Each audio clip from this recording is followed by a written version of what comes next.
Hi guys and welcome back to the channel Deepak Yadav Education. Welcome to the Daily Hindu News and Editorial Analysis of 20th of January 2022. तो guys आज है तारीख 20 जनवरी 2022 और है Thursday. देखेंगे आज के द हिंदू कंप्लीट न्यूज़पेपर को एनालाइज करेंगे। बट लेक्चर में आगे बढ़ने से पहले अगर आप लोग को इस लेक्चर का पीडीएफ चाहिए तो क्या करना है, सबसे पहले डाउनलोड करना है टेलीग्राम और फिर जाकर सर्च बॉक्स में टाइप करना है Deepak Yadav education. As you can see guys आप लोग को ये वाला चैनल मिल जाएगा, उस पर क्लिक करना और जाकर इस चैनल को ज्वाइन कर लेना।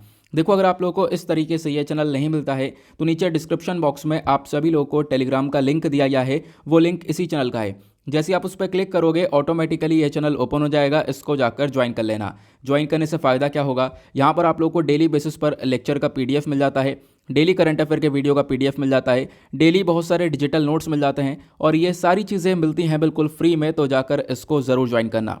नाउ बढ़ते हैं आगे बढ़ने से पहले हमेशा की तरह हम लोग अपने लेक्चर को एक मैप के क्वेश्चन के साथ स्टार्ट करेंगे। तो आज आप सभी लोगों को मैप में जाकर देखना है हुगली रिवर को कहाँ पर है ये एग्जैक्टली लोकेटेड, अच्छे से मैप में देखना। देन उसके बाद आकर नीचे कमेंट सेक्शन में टाइप करना, जिससे कि आप लोग इसको लंबे समय तक याद रख पाओगे। साथ ही साथ एक क्वेश्चन सॉल्व करेंगे जो कि यूपीएससी प्रीवियस ईयर 2018 के प्रीलिम्स में पूछा गया था।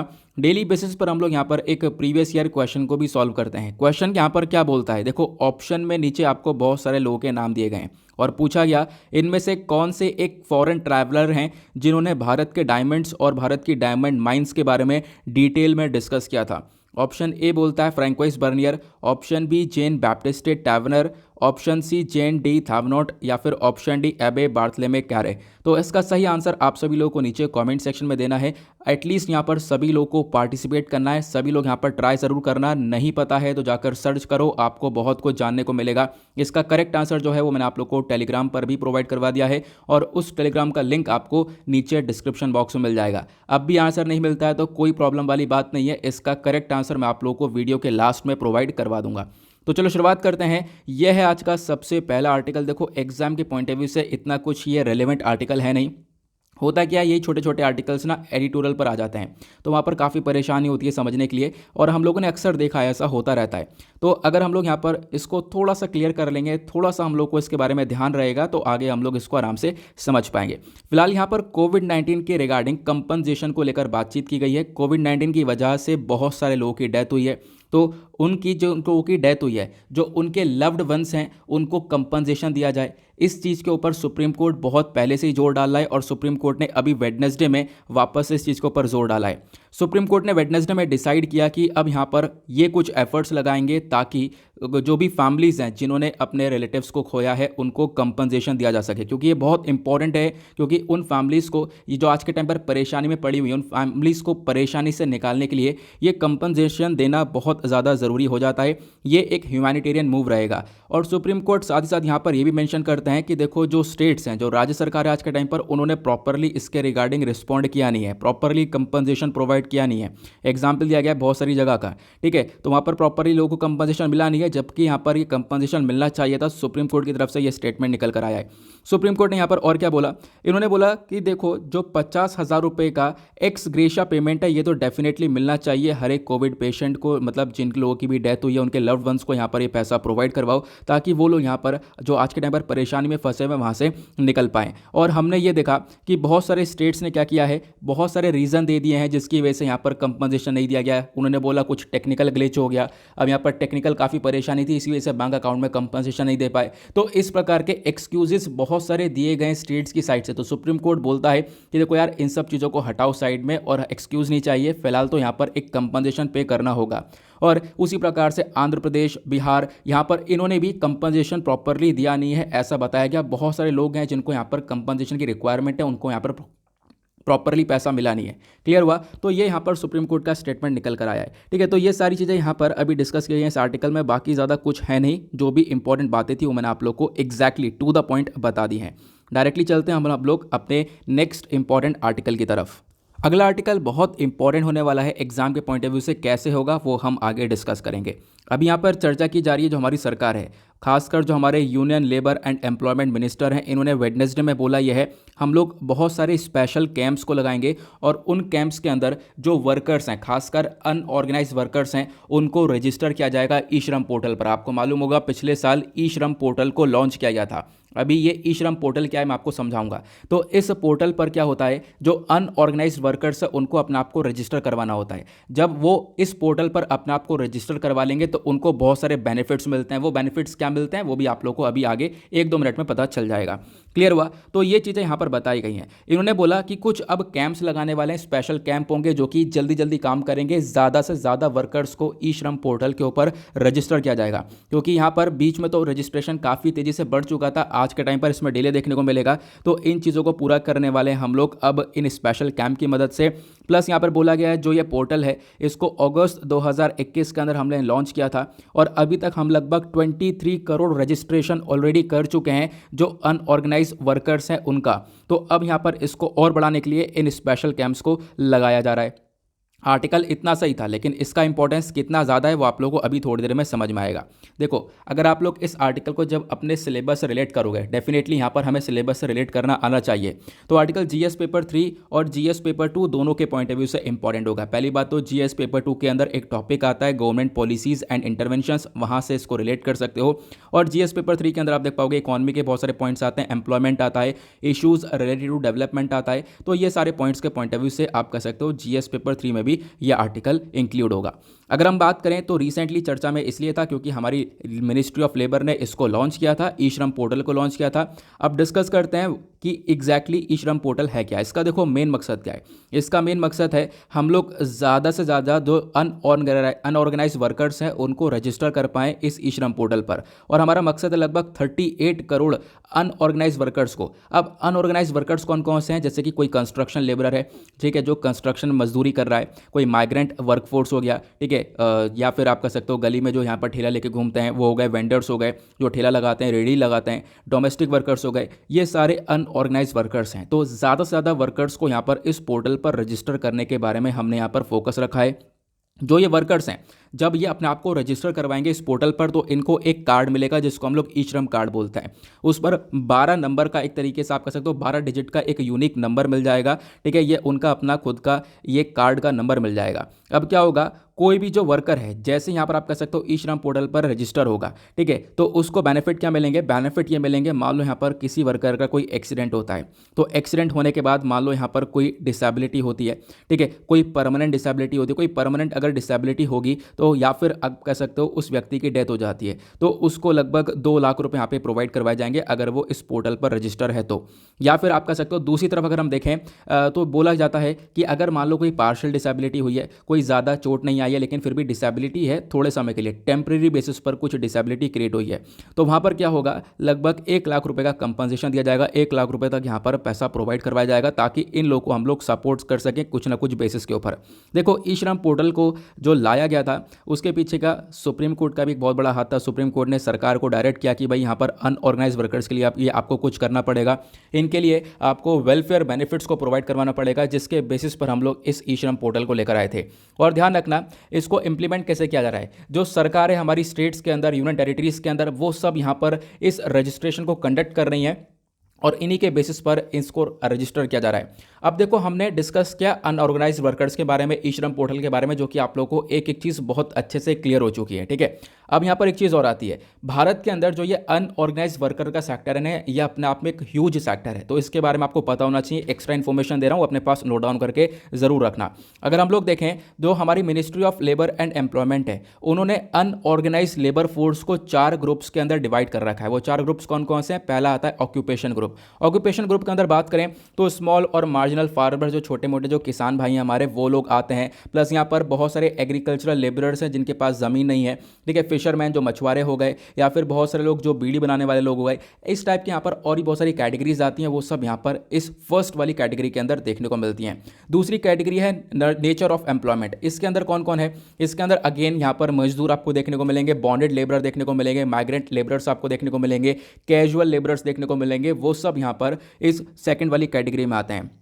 थर्ड वाली कैटेगरी होती है स्पेशली डिस्ट्रेस्ड कैटेगरी। इसके अंदर कौन कौन होता है? देखो यहाँ पर स्कैवेंजर्स होते हैं, जिनसे यहाँ पर आप कह सकते हो गटर वगैरह सफाई की करवाई जाती है ना। उसके बाद क्या होता है, जो लोडर्स होते हैं, ठीक है, जो सामान को चढ़ाते हैं उतारते हैं गाड़ी में से, वो सब लोग यहाँ पर देखने को मिलेंगे। और उसी प्रकार से चौथी कैटेगरी होती है सर्विस कैटेगरी की, जहाँ पर मिडवाइफ्स हो गई, ठीक है, या फिर डोमेस्टिक वर्कर हो गए, अगेन मछुआरे हो गए, बार्बर्स यानी जो बाल काटने वाले हो गए, और वेजिटेबल फ्रूट वेंडर्स हो गए जो सब्जी फल बेच रहे हैं, न्यूज़पेपर वेंडर हो गया जो न्यूज़पेपर बेच रहा है। तो ये सब लोग यहाँ पर सर्विस कैटेगरी के अंदर आते हैं। तो यहाँ पर आपको 4 कैटेगरीज देखने को मिलती हैं with respect to unorganize sector. तो आपको ध्यान रखना है, इंडिया के अंदर अनऑर्गेनाइज सेक्टर काफ़ी वाइड आज के टाइम पर, तो इन्हीं को बेनिफिट्स देने के लिए ई श्रम पोर्टल को लॉन्च किया गया।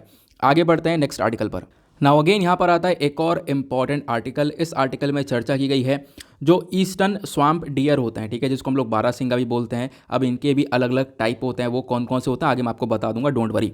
तो बोला गया जो ईस्टर्न स्वाम्प डियर है खासकर, इनकी नंबर जो है वो कम हुआ है, ठीक है, मतलब इनकी संख्या जो है वो कम हुई है। इनकी जो पॉपुलेशन है वो फॉल होकर पहले 907 हुआ करती थी, ये गिर कर 868 हो चुकी है। तो ये अपने आप में कंसर्न वाली बात है। देखो हम लोग फोकस कर रहे हैं अपने एनिमल्स को बचाने का, एनिमल्स की पॉपुलेशन को इंक्रीज करने के ऊपर, लेकिन यहाँ पर ये डिक्रीज हो रही है, तो अपने आप में एक कंसर्न वाली बात ये नजर आती है, ठीक है। अब यहाँ पे बताया गया, देखो अपने आप में ये जो स्वाम्प डियर हैं ये वल्नरेबल कैटेगरी के अंदर आते हैं, मतलब कि इनकी संख्या ऑलरेडी काफ़ी खतरे में है। लेकिन अगर ऐसे कम होती रहेगी तो डेफिनेटली एक टाइम ऐसा आएगा जब ये जो जानवर है वो विलुप्त हो जाएगा, एक्सटिंक्ट हो जाएगा।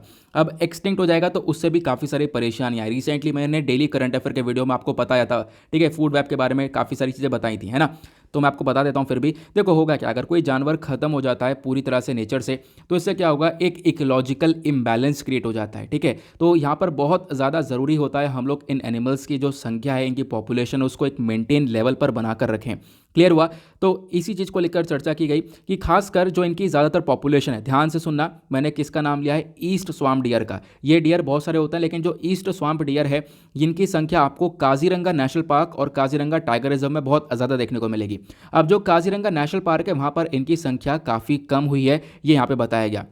इनफैक्ट ये भी बोला जाता है कि जो ये डियर है ये एक एंडेमिक एनिमल है टू द काजीरंगा, मतलब ये ज़्यादातर काजीरंगा नेशनल पार्क के अंदर ही आपको देखने को मिलेगा। तो आपको इसके बारे में ध्यान रखना है। बताया गया कि यहाँ पर अगर हम लोग देखें 2018 के अंदर, 2018 में इनकी जो पॉपुलेशन है वो 907 थी, और ये अब 2019 और 2020 के अंदर देखें तो 868 हुई है। तो काफ़ी सारे यहाँ पर जो ये जानवर थे वहाँ पर ख़त्म हुआ है, एग्जैक्ट यहाँ पर बताया गया, ठीक है। अब यहाँ पर देखोगे मैंने आपको बता ही दिया है कि जो ईस्टर्न स्वाम्प डियर है ये एक एंडेमिक एनिमल, मतलब आपको काजीरंगा नेशनल पार्क के अंदर ये देखने को मिलेगा। काजीरंगा नेशनल पार्क के नाम से ही, मतलब ये अगर जब भी इस एनिमल का नाम आता है तो यहाँ पर ध्यान रखना, जब इसका आगे ईस्ट लगा हुआ है ना, ठीक है, तो यहाँ पर ध्यान रखना वो काजीरंगा नेशनल पार्क के अंदर आने वाला यहाँ पर ये जानवर है। आपसे डेफिनेटली क्वेश्चन बन सकता है, तो आप इसके बारे में ज़रूर ध्यान रख सकते हो।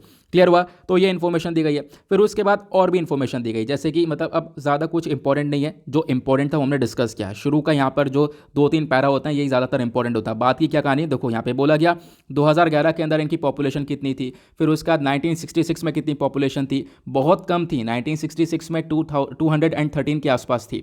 उसका 2011 में लगभग 1100 के आसपास हुई, और अभी यहाँ पर आप देख सकते हो वापस से कम होती हुई नजर आ रही है, ये यहाँ पर बताया गया। तो पहले पॉपुलेशन कम हुई, फिर बढ़ी, फिर उसके बाद आप कह सकते हो वापस से कम होती हुई नजर आ रही है, जो कि अपने आप में एक कंसर्न वाली बात है, चिंता वाली बात है। इसको लेकर हमें एक सोल्यूशन निकालना पड़ेगा।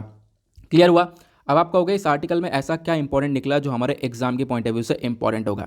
देखो अगर आप लोगों ने सिलेबस पढ़ा है तो जीएस पेपर 3 के अंदर पूरा एनवायरमेंट का पोर्शन आता है, एनवायरमेंट इकोलॉजी का आता है, कंजर्वेशन का टॉपिक आपको वहाँ पर दिया गया है, ठीक है। तो एक्जैक्टली वहाँ से रिलेट कर सकते हो। पहले तो आपको यहाँ पर इस स्पीशी के बारे में पढ़ना होगा, ठीक है। और होता क्या है, स्पीशी के बारे में क्वेश्चन हर साल आप देख पाओगे बनते हैं। स्पीशी के बारे में इनका साइंटिफिक नेम, बहुत सारी चीज़ें होती हैं। अब ये याद कैसे होंगी, ये याद होंगी बार बार रिवाइज करके, क्योंकि एक साल के अंदर, क्योंकि हमें 1 साल 1.5 साल 2 साल का करंट अफेयर चाहिए जब भी हम लोग यहाँ पर प्रिपेयर कर रहे हैं किसी भी प्रीलिम्स के लिए, तो उससे पहले लगभग 1.5 से 2 साल का करंट अफेयर चाहिए। तो उसमें अगर हम लोग देखें तो स्पीशीज़ बहुत सारी आ जाती हैं। तो यहाँ पर स्पीशीज़ को अलग से आप जब भी एनवायरमेंट का सेक्शन मेंटेन कर रहे हो वहाँ पर नोट डाउन करके रखना और उनको रिवाइज करते रहोगे, तभी वो ज़्यादा अच्छी तरीके से यहाँ पर याद रहती हैं। क्लियर हुआ? तो मैं आपको बताता हूँ इसके बारे में। पहली बात तो हमने डिस्कस किया ईस्टर्न स्वाम्प डियर के बारे में, पहले यहाँ पर इसके बारे में जानो, ठीक है। तो इसको हम लोग बारहसिंगा भी बोलते हैं। अब इस जो स्वाम्प डियर है, इस स्वाम्प डियर की अलग अलग प्रजातियाँ पाई जाती हैं। अलग अलग प्रजातियां में एक होती है वेस्टर्न स्वाम्प डियर जो वेस्टर्न साइड में पाया जाता है, एक होता है सदर्न स्वाम्प डियर जो साउथ साइड में पाया जाता है, और एक होता है ईस्टर्न स्वाम्प डियर जो ईस्टर्न साइड में पाया जाता है, जिसके बारे में आर्टिकल में चर्चा की गई है। जब हम लोग वेस्टर्न स्वाम्प डियर के बारे में बात करते हैं तो इसका साइंटिफिक नेम है रेसरवस डुवा डुवाउ सेली करके यहाँ पर आपको नाम देखने को मिलेगा। बहुत टिपिकल से नाम यहाँ पर नजर आएंगे, ठीक है। उसके बाद आपको स्पेलिंग तो दिख ही रही होगी यहाँ पर। और एग्जैक्टली ये जो वेस्टर्न स्वाम्प डियर है ये आपको नेपाल के अंदर देखने को मिलता है ज़्यादातर। उसका जो साउदर्न स्वाम्प डियर आपको ये देखने को मिलेगा, जिसको हम लोग हार्ड ग्राउंड बारहसिंगा भी बोलते हैं, इसका भी नाम रोसेरस से ही है, रोसेरस डुवासेली ब्रांडरी करके यहाँ पर ये नाम देखने को मिलेगा। इसका साइंटिफिक नेम है। ये सेंट्रल और नॉर्थ इंडिया के अंदर देखने को मिलता है। और उसी प्रकार से जो ईस्टर्न स्वाम्प डियर है इसका साइंटिफिक नेम है रोसेवरस और डुवासेली रंजीत सिन्ही करके यहाँ पर इनाम देखने को मिलेगा। और मैंने आपको बता ही दिया है, ये आपको काजीरंगा मतलब असम के अंदर जो काजीरंगा नेशनल पार्क है वहाँ पर ये देखने को मिल जाता है, ठीक है। तो ध्यान रखना इसके बारे में। ईस्टर्न वाला जो है ईस्टर्न में देखने को मिलेगा, और ये जो है काजीरंगा नेशनल पार्क के साथ साथ जो दुधवा नेशनल पार्क है उत्तर प्रदेश के अंदर वहाँ पर भी देखने को मिल जाता है, ये ध्यान रखना। प्रोटेक्शन स्टेटस के बारे में बात करें तो आर्टिकल में हम डिस्कस ऑलरेडी कर ही चुके हैं। IUCN रेड लिस्ट के अंदर इसको वल्नरेबल कैटेगरी के अंदर डाला है। मैंने आपको बता दिया है कि इनकी संख्या पहले से ही काफ़ी खतरे में है, इनको बचाने की ऑलरेडी आवश्यकता है। अगर इस प्रकार से पॉपुलेशन खत्म होगी तो अपने आप में एक चिंता यहाँ पर बन जाएगी। अब दूसरी इंपॉर्टेंट चीज़ इस आर्टिकल से निकल कर आएगी काजीरंगा नेशनल पार्क, क्योंकि ये बहुत ज़्यादा बार चर्चा में आ चुका है। इस आर्टिकल में देखोगे तो कम से कम मतलब 10-15 बार तो इसका नाम ले लिया गया है, तो इसके बारे में ज़रूर ध्यान रखना। हालांकि नेशनल पार्क चर्चा में रहते हैं और इंपॉर्टेंट भी बहुत होते हैं एग्जाम के पॉइंट ऑफ व्यू से, और काजीरंगा सबसे ज़्यादा चर्चा में रहता है। तो काफ़ी समय हो गया इसको डिस्कस के हुए, लेकिन कोई बात नहीं, आज हम फिर से डिस्कस करेंगे। सबसे पहले बात करते हैं यहाँ पर इस नेशनल पार्क की। ये कहाँ पे लोकेटेड है? स्टेट ऑफ असम, मतलब असम के अंदर आपको देखने को मिलेगा।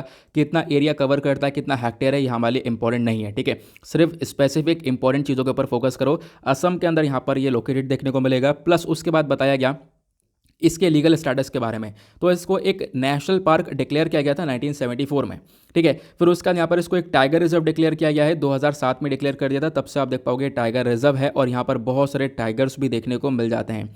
इंटरनेशनल स्टेटस के बारे में बात करें तो काजीरंगा नेशनल पार्क को एक UNESCO world heritage site declare किया गया है 1985 में। साथ ही साथ इस पर्टिकुलर नेशनल पार्क को रिकग्नाइज किया गया था as an important bird area by bird life international. तो बर्ड लाइफ इंटरनेशनल ने यहाँ पर इसको एक इंपॉर्टेंट बर्ड एरिया भी घोषित कर रखा है, ध्यान से यहाँ पर इसको याद रखना। प्लस उसके बाद बताया गया इस पार्क के अंदर बहुत सारी इंपॉर्टेंट प्रजातियां पाई जाती हैं। जैसे अगर हम बात करें दुनिया के जो एक सींग वाले राइनोज होते हैं, ठीक है, वन हॉर्न राइनोज होते हैं, वो सबसे ज़्यादा काजीरंगा के अंदर देखने को मिलता है। पोबीतुरा वाइल्ड लाइफ सेंचुरी के अंदर भी आपको ये वन हॉर्न राइनोज देखने को मिलते हैं, तो ध्यान रखना इसके बारे में। प्लस इन राइनोज के बाद यहाँ पर क्या होता है, राइनो के बाद elephant, royal Bengal tiger, Asiatic water buffalo, ये सारे जानवर भी काजीरंगा के अंदर देखने को मिलते हैं। 2018 का जो सेंसस हुआ था, जो जनगणना हुई थी राइनोज की, और पता लगाया गया, तब उस समय यहाँ पर 2413 के आसपास राइनोज हुआ करते थे और एलिफेंट्स भी 1100 के आसपास थे। आज के टाइम पर ये इंक्रीमेंट हुआ होगा, अभी यहाँ पर हमारे पास कोई लेटेस्ट डेटा ऐसा मेंशन नहीं है। क्लियर हुआ? तो काजीरंगा के बारे में आपको पता चल गया एग्जैक्टली क्या क्या मैंने आपको बता दिया है। उसके बाद यहाँ पर हम लोगों ने देख लिया कौन कौन से यहाँ पर स्पीशीज़ पाई जाती हैं। रिवर्स के बारे में बात करें, जो नेशनल हाईवे 37 है बेसिकली यहाँ पर ये पास होता है इस एरिया से, पार्क एरिया से। प्लस उसके बाद यहाँ पर जो ये यहाँ पर बोला गया, जो ये पार्क है इसके अंदर आपको 250 से ज़्यादा सीजनल वाटर बॉडीज़ नज़र आएंगी, ठीक है। उसका जो डेफ्लो रिवर है वो भी यहाँ से रन करती है। तो इस छोटी छोटी चीज़ों को ध्यान रख सकते हो, क्योंकि यहाँ पर आपने प्रीलिम्स में प्रीवियस ईयर क्वेश्चन पेपर देखे होंगे, ठीक है। तो यहाँ पर ये छोटी छोटी चीज़ें पूछ ली जाती हैं, इसमें हम लोग कन्फ्यूज़ हो जाते हैं। तो अब यहाँ पर ये क्लियर हो जाना चाहिए। आगे बढ़ते हैं नेक्स्ट आर्टिकल की तरफ। उससे पहले देखो सारी चीज़ें छोटी छोटी चीज़ें क्लियर हो रही हैं। इंपॉर्टेंट आर्टिकल्स मैं आपको बता रहा हूँ, इंपॉर्टेंट पॉइंट्स यहाँ पर आपको दे रहा हूँ, इंपॉर्टेंट नोट्स आपको प्रोवाइड करवा रहा हूँ। जितनी भी इन्फॉर्मेशन आप लोगों ने देखी है नीचे की साइड, ये सब आपको टेलीग्राम पर भी मिल जाती है, ठीक है। टेलीग्राम पर वहाँ भी मिल जाती है। अपने आप पे जहाँ पर भी आप कॉपी पेस्ट करना चाहते हो वहाँ पर कॉपी पेस्ट कर सकते हो। अदरवाइज टेलीग्राम चैनल है ही दीपक यादव एजुकेशन नोट्स वाला, वहाँ पर सारी चीज़ें आपको हमेशा अवेलेबल मिलेंगी। क्लियर हुआ? जब भी यहाँ पर मतलब कोई परेशानी हो, यहाँ पर याद ना आ रहा हो, तो वहाँ पे सर्च करो सर्च बॉक्स में और आपको वो सामने आर्टिकल आ जाएगा, उसको रिवाइज कर सकते हो, ठीक है। यहाँ पर आपके लिए काफ़ी आसान काम कर रखा है। अब करना क्या है, आपको वीडियो को लाइक करना है, ठीक है। तो वीडियो को लाइक करके अपना सपोर्ट दिखा सकते हो। और मैंने कल आप लोगों से बोला था, परसों आप सब लोगों से बोला था कि हाँ, मतलब 3 दिन से मैं बोल रहा हूँ कि यार वीडियो को लाइक कर दो, तो डेफिनेटली यहाँ पर काफ़ी सारे लाइक्स आ रहे हैं, ठीक है। कल मैंने काफ़ी लेट बोला, लगभग वीडियो चलते चलते 40-50 मिनट बाद बोला, तो यहाँ पर कल कम लाइक्स आए, लेकिन फिर भी लाइक कर दिया करो यार, एक सपोर्ट मिलता है। 5000 से ज़्यादा यहाँ पर लाइक्स पहुँचा देते हो तो काफ़ी खुशी मिलती है, एक मोटिवेशन भी मिलता रहता है। आगे बढ़ते हैं अगले आर्टिकल पर। नेक्स्ट आते हैं पेज नंबर 11 के ऊपर, दैट इज़ वर्ल्ड सेक्शन। देखेंगे दुनियादारी में क्या चल रहा है। देखो आज जो ये छोटे छोटे आर्टिकल्स हैं ना, ये बहुत कम है, मतलब 4-5 आर्टिकल हैं जो कि इंपॉर्टेंट है। हमने 2 डिस्कस करे, उसके बाद 2-3 और हैं जो कि यहाँ पर कुछ खास हैं, बाकी सब यहाँ पर बेकार है। लेकिन एडिटोरियल बहुत अच्छे हैं आज के, तो एडिटोरियल डिस्कशन अपना बहुत इंपॉर्टेंट होने वाला है, काफ़ी अच्छा डिस्कशन करेंगे, तो उस पर भी यहाँ पर बने रहना। अभी फिलहाल हम लोग इस हवाले आर्टिकल के अंदर बात करें तो तालिबान के बारे में चर्चा की जा रही है। तालिबान के बारे में हर एक व्यक्ति को पता ही होगा जो भी इस न्यूज़पेपर एनालिसिस को देख रहे हैं। क्या है, तालिबान ने कंट्रोल कर लिया है पूरी तरह से अफगानिस्तान को, वो सारी चीज़ें बताई गई। अब कंट्रोल करने के बाद काफ़ी लंबे समय हो चुका है, क्योंकि 15 अगस्त को पूरी तरह से तालिबान ने कंट्रोल कर लिया था अफगानिस्तान को। अब हुआ क्या, अभी तक यहाँ पर कंट्रोल कर रहे हैं, ठीक है, सारी चीज़ें अच्छे से मैनेज कर रहे हैं, सब चीज़ें यहाँ पर चल रही हैं, अपना यहाँ पर पूरा एक तरीके से सरकार लेकर आ चुके हैं ये लोग। अब क्या है, अब इन तालिबानियों ने मांग करी है कि इनको एक मुस्लिम नेशन का रिकग्निशन मिलना चाहिए, क्योंकि यहाँ पर तालिबान को कोई भी रिकग्नाइज़ नहीं कर रहा है, कोई भी कंट्री यहाँ पर इसको रिकग्नाइज़ नहीं कर रही है। आपको मालूम होगा इंडिया ने भी यहाँ पर रिकग्नाइज़ नहीं किया है और कोई भी कंट्री रिकग्नाइज़ नहीं कर रहा है। तो अब इनके प्राइम मिनिस्टर का कहना यह है, देखो हम लोग काफ़ी लंबे समय से चीज़ों को फॉलो कर रहे हैं, जब से हमने यहाँ पर मतलब सब चीज़ें कब्जाई हैं, तब से यहाँ पर सारे नेसेसरी जो कंडीशंस हैं उनको फुलफिल किया गया है, शांति को मेंटेन किया है, सिक्योरिटी को मेंटेन किया है, ऐसा यहाँ पर तालिबान के प्राइम मिनिस्टर ने बोला है, हसन अखंड ने। और अब बोला है कि हम लोग को एज अ एक मुस्लिम नेशन रिकग्निशन दे दो तो ज़्यादा बेहतर रहेगा, ठीक है, क्योंकि हम लोग जब ये स्टार्टिंग में तालिबान आया पूरी तरह से यहाँ पर कंट्रोल किया इन्होंने, तो फोकस ये था सभी लोगों का कि यहाँ पर क्या सिचुएशन क्रिएट रहेगी, तालिबान यहाँ पर क्या करेगा, मतलब लोगों की काफ़ी बुरी हालत कर देगा, ठीक है, जैसा 1999 के आसपास हुआ करता था, तो 2001 से पहले जो हुआ करता था वैसी सिचुएशन आ जाएगी, बैकवर्ड में चला जाएगा था ये पूरा अफगानिस्तान। हम लोग ऐसा यहाँ पर सोच रहे थे। तो यहाँ पर इनके प्राइम मिनिस्टर कहना है, देखो ऐसा कुछ भी नहीं हुआ है, हम लोगों ने शांति को मेंटेन किया है, सबको रिस्टोर किया है, और अब हम लोगों को एक मुस्लिम नेशन रिकग्निशन देना चाहिए। अब फिर उसके बाद यहाँ से यहाँ तक तो कहानी वही बताई गई, इनके अलग अलग मिनिस्टर्स ये डिमांड करते हैं। उसके बाद यहाँ पर अफगानिस्तान की कहानी शुरू हो गई। अफगानिस्तान की कहानी क्या शुरू हो गई कि अफगानिस्तान में सिचुएशन कितनी बेकार है, ठीक है, यूएस यहाँ पर निकला, उसके बाद से सिचुएशन काफ़ी बेकार हुई। पोवर्टी यानी जो गरीबी है वो अपने यहाँ पर अल्टीमेट लेवल पर पहुँच चुकी है। लोगों के अंदर यहाँ पर पास पैसा नहीं है उनके पास कि यहाँ पर वो खाना खरीद सकें या फिर खाना खा सकें, तो फूड का शॉर्टेज काफ़ी हो चुका है, ठीक है। इनफैक्ट आपने पता होगा कि रिसेंटली बहुत सारी रिपोर्ट्स हमने डिस्कस भी की थी, एग्जैक्टली एडिटोरियल डिस्कस किए थे, जहाँ पर पता ये चलता था कि हाँ लोगों ने अपने बच्चों को इनफैक्ट बेचा है ताकि वो लोग 2 वक्त का खाना खा सकें। तो ऐसी सिचुएशन वहाँ पर क्रिएट हो रही है। तो उसका यहाँ पर तालिबान के बारे में सब कुछ बताया गया है, जो कि मैंने आप लोग को एग्जैक्टली टू द पॉइंट बता दिया कि एग्जैक्टली क्या क्या सिनेरियो क्रिएट हो रहा है। बस ज़्यादा कुछ खास नहीं है यहाँ पर। बाकी जो इंपॉर्टेंट आर्टिकल्स आते रहते हैं उनके नोट्स वगैरह आपको मिलते रहते हैं कि तालिबान में क्या सिचुएशन आज के टाइम पर देखने को मिली है, प्लस इन्होंने वेमेन को कैसे ट्रीट किया है। हाँ, वेमेन को कैसे ट्रीट किया है वो भी आर्टिकल मेंशन किया गया। देखो वेमेन को प्रॉपरली ट्रीटमेंट नहीं मिला है, क्योंकि पहले अगर हम बात करें जब प्रॉपर सरकार वहाँ पर चल रही थी तो वेमेन को एक ट्रीटमेंट मिल रहा था, ठीक है, वेमेन यहाँ पर वर्क कर सकती थी, वो एक वर्क कल्चर के अंदर इन्वॉल्व हो सकती थी। लेकिन आज के टाइम पर वो चीज़ें भी कहीं ना कहीं रोकी गई हैं, ये भी यहाँ पर इस आर्टिकल में मेंशन किया गया। आगे बढ़ते हैं अगले आर्टिकल पर। उसके बाद जब आप लोग नेक्स्ट पेज देखोगे ना, page number 12, that is business section. यहाँ पर इकोनॉमी के पॉइंट ऑफ व्यू से इंपॉर्टेंट आर्टिकल्स आते तो हैं, लेकिन आज एक भी आर्टिकल इंपॉर्टेंट नहीं है, जैसा कि आप लोग खुद इस पेपर पर देख पा रहे होंगे। पहला आर्टिकल जो यहाँ पर है, ये एक रेटिंग एजेंसी है, उस रेटिंग एजेंसी ने बोला है हाँ इकोनॉमिक रिकवरी अभी हमारी हो सकती है। देखो ये एस्टिमेशन है, एक अंदाज़ा है कि हाँ यहाँ पर एग्जैक्टली हो सकता है, ठीक है, और ये आर्टिकल्स रोज़ाना हम लोग को देखने को मिलता है। तो आप कितने यहाँ पर रेटिंग एजेंसीज़ के सारी चीज़ें पढ़ोगे कि हाँ कितनी एक्सपेक्टेशन देखने को मिल रही है। तो इस आर्टिकल को आप लोग स्किप क्या करो। कुछ इंपॉर्टेंट टर्म्स वगैरह आती हैं कि हाँ यार एक नई इंपॉर्टेंट टर्म है, इसको हमें डिस्कस करना चाहिए, ठीक है। बहुत सारे जैसे रिवर्स रेपो रेट, ये सारी टर्म जो आ जाती हैं चर्चा में, इनको यहाँ पर डिस्कस कर लिया करो। ये बहुत ज़्यादा मतलब इनको पढ़ लिया करो, बहुत इंपॉर्टेंट रहती है। वो सारी चीज़ें मैं डिस्कस करता रहता हूँ, लेकिन अभी कोई भी ऐसी इंपॉर्टेंट बातें आपको देखने को मिलेंगी नहीं। यहाँ पे बोला गया इंडिया का जो ऑयल प्रोडक्शन है वो कंटिन्यूसली यहाँ पर अभी कम होता हुआ नजर आ रहा है, ठीक है। कल ही मैंने इसके बारे में बताया आप लोगों को क्या क्या सिचुएशन क्रिएट हुई है। फिलहाल देख पाओगे, खुद आप लोग देख पा रहे होंगे इस पेपर पर कोई भी ऐसा इंपॉर्टेंट आर्टिकल नजर आएगा नहीं, तो आप लोग इसको भी स्किप कर सकते हो। जैसे मैंने आपको बताया ना, आज यहाँ पर जो बाकी सारे जो एडिटोरियल के अलावा जो आर्टिकल हम डिस्कस करते हैं ना, उसमें काफ़ी कमी है, वो बहुत कम ही इंपॉर्टेंट आर्टिकल है। अब एक और आर्टिकल देखेंगे, नेक्स्ट आर्टिकल पर आते हैं। नाउ ये एक इंपॉर्टेंट आर्टिकल है, डेफिनेटली आपसे यहाँ पर क्वेश्चन बन सकता है, प्लस क्वेश्चन क्या बन सकता है, ये आने वाले टाइम पर एडिटोरियल पर ज़रूर कवर किया जा सकता है। हुआ क्या है, अभी देखो स्टेट्स और सेंटर के बीच में एक थोड़ा सा डिस्प्यूट देखने को मिलेगा। किस चीज़ को देखने को मिलेगा, वो मिलेगा कार्डर को लेकर। ये क्या होता है, देखो जब भी आप लोग यहाँ पर यूपीएससी का एग्जामिनेशन देते हो, तो यूपीएससी के एग्जामिनेशन से लेकर आपको जो एग्जामिनेशन क्लियर करना, फिर उसके बाद यहाँ पर आके ट्रेनिंग प्रोवाइड करवाना, लवासना के अंदर जो ट्रेनिंग्स होती हैं, उसके बाद यहाँ पर काफ़ी सारी फैसिलिटीज़ प्रोवाइड करने के बाद आपको कार्डर एलोकेट किया जाता है, मतलब अपनी जगह दी जाती है, ठीक है, आप यहाँ पर सर्विस दोगे, ठीक है। तो होता क्या है, यहाँ पर जो सेंटर है, जो केंद्र सरकार है, वो सारे काम करती है, केंद्र सरकार आपका अपॉइंटमेंट कर रही है, रिक्रूटमेंट कर रही है, ठीक है, फिर उसका ट्रेनिंग प्रोवाइड करवा रही है, फिर आपको कार्डर अलोकेट कर रही है। लेकिन यहाँ पर सारा काम किसने किया? केंद्र सरकार ने किया। लेकिन लास्ट में आप कहाँ पर गए? स्टेट्स के पास, राज्य सरकार पर जाकर यहाँ पर आप लोग काम करो, परमानेंटली यहाँ पर स्टेट्स के लिए काम कर रहे हो, ठीक है, यही होता है, ऐसे ही देखने को मिलता है। तो उसी को लेकर एक डिस्प्यूट है। डिस्प्यूट क्या है? पहले मैं आपको कुछ बैकग्राउंड बेसिक समझाऊंगा, फिर उसके बाद यहाँ पर इस आर्टिकल पर पॉइंट पर आएंगे। देखो हुआ क्या है, अभी ये मुद्दा उठ रहा है कि जो हमारा सेंट्रल है, जो हमारी केंद्र सरकार है, उनका कहना यह है कि हम लोग क्या करते हैं, इन ऑल इंडिया सर्विसेज को प्रोवाइड करवाते हैं और ये सारा काम करने के बाद हम लोग स्टेट्स में इन आईएएस ऑफिसर्स को भेजते हैं।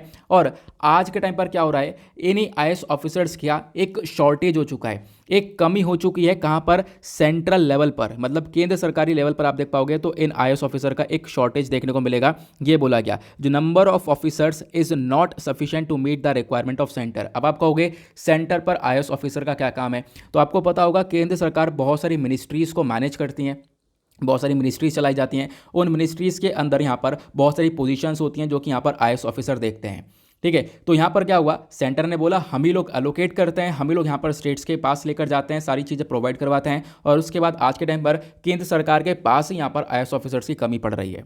तो इसके लिए अब रिसेंटली एक डेवलपमेंट हुआ है। वो डेवलपमेंट क्या हुआ है, केंद्र सरकार ने बोला जो सेंट्रल डेपुटेशन है, सेंट्रल डेपुटेशन की जो पावर्स है वो यहाँ पर केंद्र सरकार मतलब यूनियन गवर्नमेंट खुद एक्वायर करने के बारे में प्लानिंग कर रही है।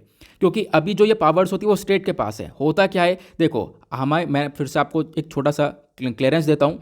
जैसे कि हमने देखा सेंट्रल गवर्नमेंट सबको अपॉइंट किया, उसके बाद स्टेट्स के अंदर इनको भेज दिया कि भाई आप राज्य सरकार में जाओ और स्टेट्स में यहाँ पर आप इस स्टेट के अंदर इस राज्य के अंदर आपको एक काम करना है। अब होता क्या है, सेंट्रल गवर्नमेंट को रिक्वायरमेंट होती है कि इनकी इन आईएएस ऑफिसर्स की अपनी मिनिस्ट्रीज को मैनेज करने के लिए। तो ये स्टेट से बोलते हैं आपके पास कौन कौन से ऑफिसर्स हैं जो कि यहाँ पर सेंट्रल डेपुटेशन होंगे, ठीक है, मतलब कि सेंट्रल गवर्नमेंट पर आएंगे। तो स्टेट क्या करेगा, मान लो एग्जाम्पल लेते हैं यूपी का, यूपी यहाँ पर अपने यहाँ पर एक तरीके से गवर्नमेंट अपने यहाँ पर जो भी एक तरीके से आईएएस ऑफिसर्स होंगे, मतलब कि जो भी 20-25 आईएएस ऑफिसर्स होंगे, इनसे पूछा जाएगा कौन कौन सेंट्रल में डेपुटेशन कर जाएगा, ठीक है, सेंट्रल गवर्नमेंट पर जाना चाहेगा। तो उसमें से जो भी बोल लेंगे कि हाँ 10-12 जो भी होंगे कि हम लोग यहाँ पर नाम लिखवाएंगे, तो स्टेट वो यहाँ पर लिस्ट प्रोवाइड करवा देता है सेंटर को कि ये लोग हैं, ये लोग यहाँ पर आना चाहते हैं, आप लोग यहाँ पर इनमें से चुन लो और उसके बाद आगे अपने जो सेंट्रल मिनिस्ट्रीज है उसके अंदर आपको इनको इन्वॉल्व कर लो।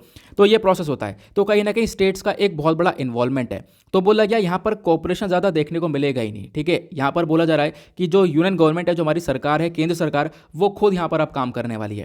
केंद्र सरकार बोल रही है कि हम ये जो सेंट्रल डेपुटेशन की पावर्स हैं अब यहाँ पर ये खुद अपने पास लेंगे, इस पावर को ओवरराइड करेंगे। जो भी आईएएस आईपीएस ऑफिसर्स है इनको सेंट्रल डेपुटेशन समझ में आ गया ना, मतलब केंद्र सरकार के अंदर यहाँ पर उनका ट्रांसफर किया जा रहा है, ठीक है, वो मिनिस्ट्रीज को संभालेंगे। तो अब जो सेंट्रल डेपुटेशन की पावर्स है वो यूनियन गवर्नमेंट खुद प्लान करेगी, खुद यहाँ पर एक तरीके से मतलब उसको एक्वायर करने के बारे में चर्चा कर रही है। इससे राज्य सरकार काफ़ी नाराज़ हो गई। सेंट्रल गवर्नमेंट ने बोला कि ये सारी पावर्स हम लेंगे और उसमें स्टेट गवर्नमेंट की अप्रूवल रहेगा नहीं। तो ऐसा यहाँ पर एक सिस्टम लाने के बारे में चर्चा की जा रही है, अभी यहाँ पर प्लानिंग चल रही है। तो जो सारी हमारी राज्य सरकार है, ठीक है, आप देख पाओगे चाहे वो केरला हो गया और भी बहुत सारे स्टेट्स हो गए, वो सब यहाँ पर अगेंस्ट में है। उन सब का कहना यह है कि देखो ये स्टेप बिल्कुल भी सही नहीं रहेगा। तो अभी लगभग बहुत सारे राज्य आपको देखने को मिलेंगे, लगभग 6 राज्य देखने को मिलेंगे, उन्होंने बोला है ये आपका मूव बिल्कुल भी सही नहीं रहेगा। बाकी सारे राज्यों ने अपना कोई रिस्पॉन्ड दिया ही नहीं है। क्लियर हुआ ये क्या मुद्दा देखने को मिला है, ठीक है। आगे बढ़ते हैं, अब चलते हैं हम लोग डायरेक्टली अपने एडिटोरियल्स पर। जब हम लोग आज के एडिटोरियल देखेंगे तो 3 आर्टिकल हैं जो कि बहुत बहुत इंपॉर्टेंट है। पहला आर्टिकल आपको ये देखने को मिलेगा, बहुत अच्छे पॉइंट ऑफ व्यू लिखे गए हैं। व्लादिमीर पुतिन आज के टाइम पर क्या चाहते हैं एग्जैक्टली, ये यहाँ पर ऑथर ने लिखा है। तो हम सब कुछ डिस्कस करेंगे। रशिया की क्या सिचुएशन थी, यूएसएसआर टूटने के बाद क्या सिचुएशन हुई है रशिया की, उसके बाद यहाँ पर आज के टाइम पर रशिया कैसे वापस से बढ़ता हुआ नजर आ रहा है, अपने पावर्स को कैसे इन्हेंस कर रहा है, ठीक है, नेटो का क्या रोल यहाँ पर देखने को मिलेगा। तो ये सारी बातें यहाँ पर डिस्कस की गई हैं ऑथर के थ्रू, हम लोग इसको डिटेल में देखेंगे। उसके बाद अगला आर्टिकल में यहाँ पर ऑथर लिखते हैं कि इस चीज़ को लेकर जो हमारी सिटी गवर्नमेंट्स है, जो शहर में आपको लोकल गवर्नेंस देखने को मिलता है, ठीक है, म्यूनिसिपैलिटीज़ आपको शहर में देखने को मिलेंगी, लोकल टाउन्स में देखने को मिलेंगी, उनके पास प्रॉपर पावर्स नहीं है, ठीक है। तो उनको प्रॉपर पावर आपको प्रोवाइड करवाना होगा। अगर आप लोग उनको प्रॉपर पावर्स प्रोवाइड करवाते हो तो चीज़ें अल्टीमेट लेवल पर बदलेंगी। तो यहाँ पर समझाया गया ऑथर के थ्रू क्या क्या एग्जैक्टली प्रॉब्लम्स फेस कर रही हैं आज के टाइम पर म्यूनिसिपैलिटीज़, और उन प्रॉब्लम्स को कैसे रिजॉल्व किया जा सकता है वो हम यहाँ पर डिस्कस करने वाले हैं। नेक्स्ट एडिटोरियल में यहाँ पर चर्चा की गई है 5G सर्विसेज के बारे में। अभी रिसेंटली यूएस के बीच में यहाँ पर एक डिस्प्यूट क्रिएट हुआ है। यूएस ने यहाँ पर क्या किया है, अभी यहाँ पर टेलीकॉम कंपनीज़ के लिए 5G सर्विसेज को अलोकेट कर दिया है। उन्होंने बोला है कि बिल्कुल 5G सर्विसेज हम आपको सी बैंड वाली प्रोवाइड करवाएंगे। तो डिस्कस करेंगे इसके जो ये सर्विसेज इन्होंने ओपन करी है, इससे एयरलाइन सर्विसेज के बीच में क्या डिस्प्यूट्स क्रिएट हो रहा है। तो एयरलाइन सर्विसेज और टेलीकॉम सर्विसेज के बीच में एक बहुत बड़ा डिस्प्यूट क्रिएट हो सकता है। जो एयरप्लेन्स होते हैं, जो एरोप्लेन्स होते हैं, उनमें काफ़ी सारी प्रॉब्लम्स क्रिएट हो सकती हैं इन सर्विसेज की वजह से, यूएस के इस स्टेप की वजह से। तो ये कंसर्न डिस्कस किया जा रहा है। तो हम लोग इसको भी समझेंगे आखिरकार यहाँ पर स्पेक्ट्रम क्या होता है, सी बैंड क्या है, प्लस उसके बाद यहाँ पर 5G सर्विसेज क्या है, आज के टाइम पर क्या रोल है, तो सब कुछ यहाँ पर समझ में आने वाला है। तो स्टार्ट करते हैं आप लोग अपने पहले एडिटोरियल से। ये वाला एडिटोरियल देखो, इस एडिटोरियल को मैंने पूरा स्टार्टिंग से लेकर लास्ट तक पूरा कॉपी पेस्ट कर दिया है, क्योंकि एडिटोरियल पर आपको चीज़ें नज़र आ नहीं रही होंगी, लेकिन अब क्या है यहाँ पर नीचे आपको सारी चीज़ें नज़र आ रही होंगी। तो यहाँ पर ऑथर हेडिंग देते हैं what Vladimir Putin really wants. जो आज के टाइम पर रशिया के लीडर आपको देखने को मिलेंगे, रशिया के प्रेसिडेंट व्लादिमीर पुतिन, ये आखिरकार क्या चाहते हैं ये इन्होंने बताया। पहली चीज़ इनके थ्रू बोला गया कि देखो लगभग एक कैथरीन द ग्रेट यहाँ पर नाम आपको देखने को मिलेगा। कैथरीन द ग्रेट कौन थी? ये थी empress of Russia. Empress of Russia मतलब यहाँ पर रशिया की महारानी आप कह सकते हो। लगभग यहाँ पर ये इनका जन्म हुआ था 2 मई 1729 में, और इनकी डेथ हो चुकी थी 17 नवंबर 1796 में। ध्यान रखना, ठीक है, मतलब इतना ध्यान रखने वाली बात नहीं है, लेकिन मैं एक्स्ट्रा आपको ये बता रहा हूँ एग्जैक्टली। तो अगर हम बात करें जो 18th सेंचुरी के टाइम की बात है, मैंने आपको बताया ना अभी, और 18th सेंचुरी के आसपास का आप कह सकते हो रशिया को एक तरीके से ये महारानी रूल कर रही थी, जिनका नाम था कैथरीन द ग्रेट। इन्होंने एक बार एक बात बोली थी। वो बात क्या बोली थी? I have no way to defend my borders but to extend them. मतलब कि यहाँ पर इनके पास कोई तरीका नहीं है अपने बॉर्डर्स को डिफेंड करने का, अपने बॉर्डर्स को बचाने का, लेकिन ये तरीका है कि हम अपने बॉर्डर्स को बढ़ा सकते हैं। बढ़ा कैसे सकते हैं? दूसरे कंट्रीज़ को अपने एरिया में इंक्लूड करके। तो इनका यहाँ पर ये मकसद था। क्लियर हुआ? तो ये इन्होंने क्या यहाँ पर राय रखी, और इसी चक्कर में आप देख पाओगे रशिया काफ़ी एक्सपेंड होता रहा था, रशिया काफ़ी बढ़ता रहा था। तो यहाँ पर इनका मकसद ये था मतलब जो बॉर्डर्स हैं बेसिकली, उन बॉर्डर्स को डिफेंड करने से अच्छा है उन बॉर्डर्स को बढ़ाया जाए, ठीक है, दूसरे कंट्रीज़ को भी अपने कंट्री के अंदर इंक्लूड किया जाए। क्लियर हुआ? फिर बताया गया इनके शासन के टाइम पर जो ये रशियन एम्पायर है, देखो पूरी तरह से ग्रो हुआ, ठीक है। यहाँ पर एक तरीके से आप कह सकते हो ये काफ़ी तेज़ी से ग्रो होता हुआ नजर आया, और हमने ये देखा बहुत सारे जो हिस्से आज के टाइम पर अलग अलग हैं, वो एक टाइम पर पूरा रशिया हुआ करता था। आपको पता होगा यूक्रेन आज अलग है, बहुत सारी और ब्लैक सी के अंदर आसपास आपको कंट्रीज देखने को मिलेंगी, वो सब अलग हैं। क्रीमिया वाला रीजन अलग है, काकेकस वाला रीजन अलग आपको देखने को मिलेगा, बेलारूस, बाल्टिक रीजन, आपको सब अलग अलग देखने को मिलेंगे, लेकिन एक टाइम पर ये सब रशिया के अंदर आया करता था, ये आपको पता होगा, ठीक है, क्योंकि यूएसएसआर टूटा था 1991 में। वो भी आगे कहानी आएगी, आगे हम लोग वो भी डिस्कस करेंगे, अभी सिर्फ ऑथर के थ्रू एक इंट्रोडक्शन दिया जा रहा है। उसका ऑथर बोलते हैं यहाँ पर जो ये एम्प्रेस कैथरीन है, ठीक है, यहाँ पर इनके बाद ही बहुत सारे लोग आए, ठीक है, इनसे पहले ही बहुत सारे लोग थे, हमने देखा। और अगर हम बात करें इनके बाद जो लोग आए, उनका भी यही यहाँ पर यही आइडियोलॉजी रही है कि हम लोग रशिया को एक तरीके से एक्सपैंड करें। अगर हम लोग यहाँ पर बात करें तो इनके बाद जोसेफ स्टालिन आए थे, ठीक है, जिन्होंने यहाँ पर नाजीज़ को हराया, ठीक है, उसके बाद अपने जो सोवियत बाउंड्रीज़ है, मतलब रशिया है, उसको और ज़्यादा बढ़ाया, दूसरे कंट्रीज़ तक अपनी बाउंड्रीज़ को फैला दिया था। और आज के टाइम पर इनके ज़माने से व्लादिमीर पुतिन, आज के टाइम पर जो व्लादिमीर पुतिन है, जो करंट यूएस के प्रेसिडेंट है, इन्होंने 2014 में क्रीमिया वाले रीजन को हथियाया। तो आज तक वही प्रोसेस जारी है रशिया की बाउंड्रीज़ को एक्सपेंड करने का।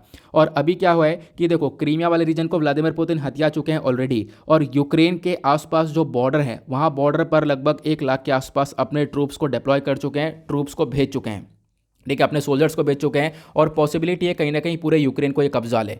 तो क्या है, ये जो एक तरीके से शुरुआत में देखने को मिला था, रशियन एम्पायर लगातार इंक्रीज हो रहा था, वो आज भी आप देख पाओगे वो लगातार एक्सपेंड होने के ऊपर फोकस रख रहे हैं। क्लियर हुआ? अब उसका यहाँ पर बताया गया रशिया दुनिया का एक लार्जेस्ट कंट्री देखने को मिलेगा बाय लैंड मास, मतलब ज़मीन के स्तर में देखोगे तो एक बहुत बड़ा लैंड मास है रशिया का, और इनके पास कोई नेचुरल बॉर्डर्स नज़र आएंगे नहीं, ठीक है, लैंड मास बहुत बड़ा है, और बॉर्डर बनाना भी यहाँ पर पॉसिबिलिटी इतनी है नहीं, और इनके मतलब एक तरीके से कोई भी ऐसा बॉर्डर देखने को नहीं मिलेगा कि हाँ भाई इनका बॉर्डर यहाँ से शुरू है, ठीक है। लेकिन ऊपर की साइड देखोगे तो आर्कटिक ओशन नजर आएगा, क्योंकि रशिया का मैप जब आप लोग ड्रॉ करते हो, तो मैं अगर यहाँ पर एक तरीके से रफली अगर ड्रॉ करूँ, ठीक है, तो हम लोग अगर इसको मतलब मैं आपको सिर्फ समझाने के लिए ड्रॉ कर रहा हूँ, तो अगर हाँ ऐसे देखें, अब रशिया के ऊपर वाला जो रीजन है ये कहलाता है आर्कटिक, ठीक है, ये जो आर्कटिक ओशन कहलाता है ऊपर वाला। फिर उसके बाद यहाँ पर जो ईस्टर्न साइड में आप थोड़ा सा नीचे की साइड आओगे तो इधर आपको यहाँ पर कौन सा रीजन देखने को मिलेगा?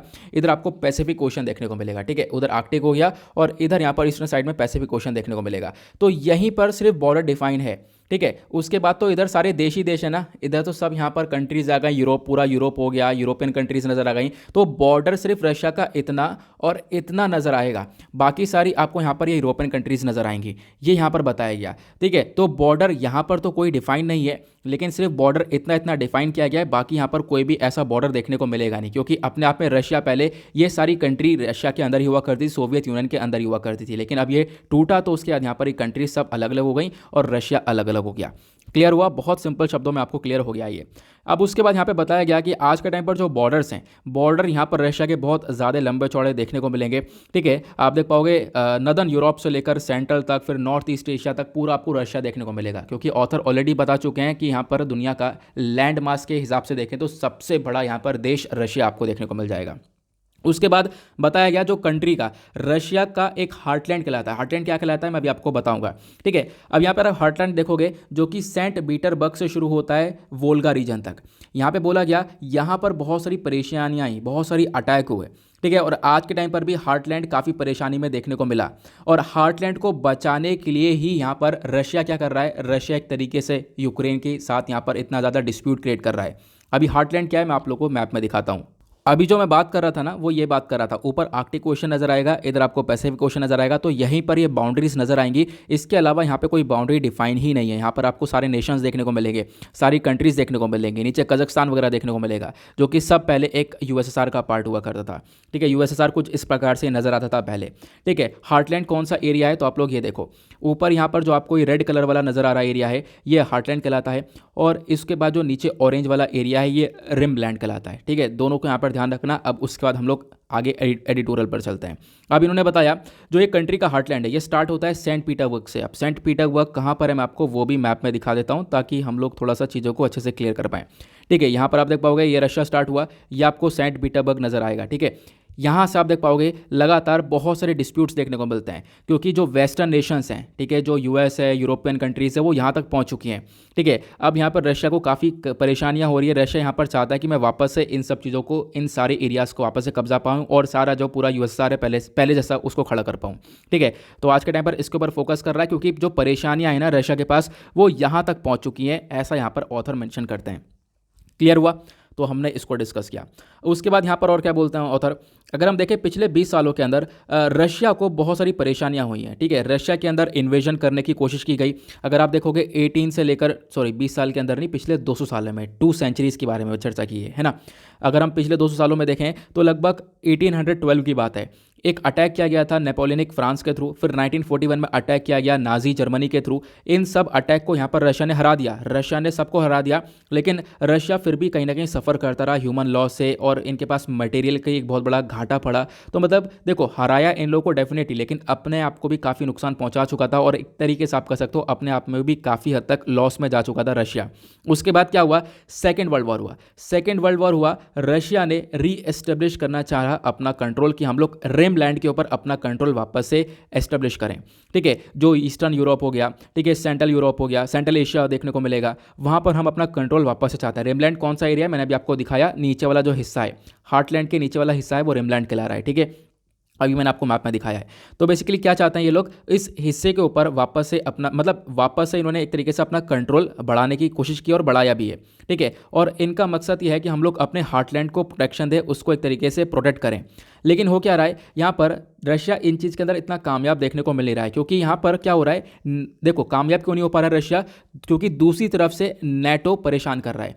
नेटो काफ़ी तेज़ी से बढ़ रहा है, नेटो अपने आप को एक्सपैंड कर रहा है। अब नेटो एक्सपैंड होगा तो रशिया अपना कैसे इन्वॉल्वमेंट करेगा, क्योंकि जब आप देखोगे तो रशिया के आसपास के जो देश हैं वो यहाँ पर नेटो के अंदर इंक्लूड होते हुए जा रहे हैं, वो लोग नेटो का मेंबर बनते हुए जा रहे हैं। तो रशिया को इससे बहुत बड़ा कंसर्न क्रिएट हो रहा है। रशिया चाहता है ऐसा बिल्कुल भी ना हो, नेटो ना बढ़े और रशिया वापस से एक्सपैंड हो पाए जैसा पहले एक्सपैंड हो पाया था।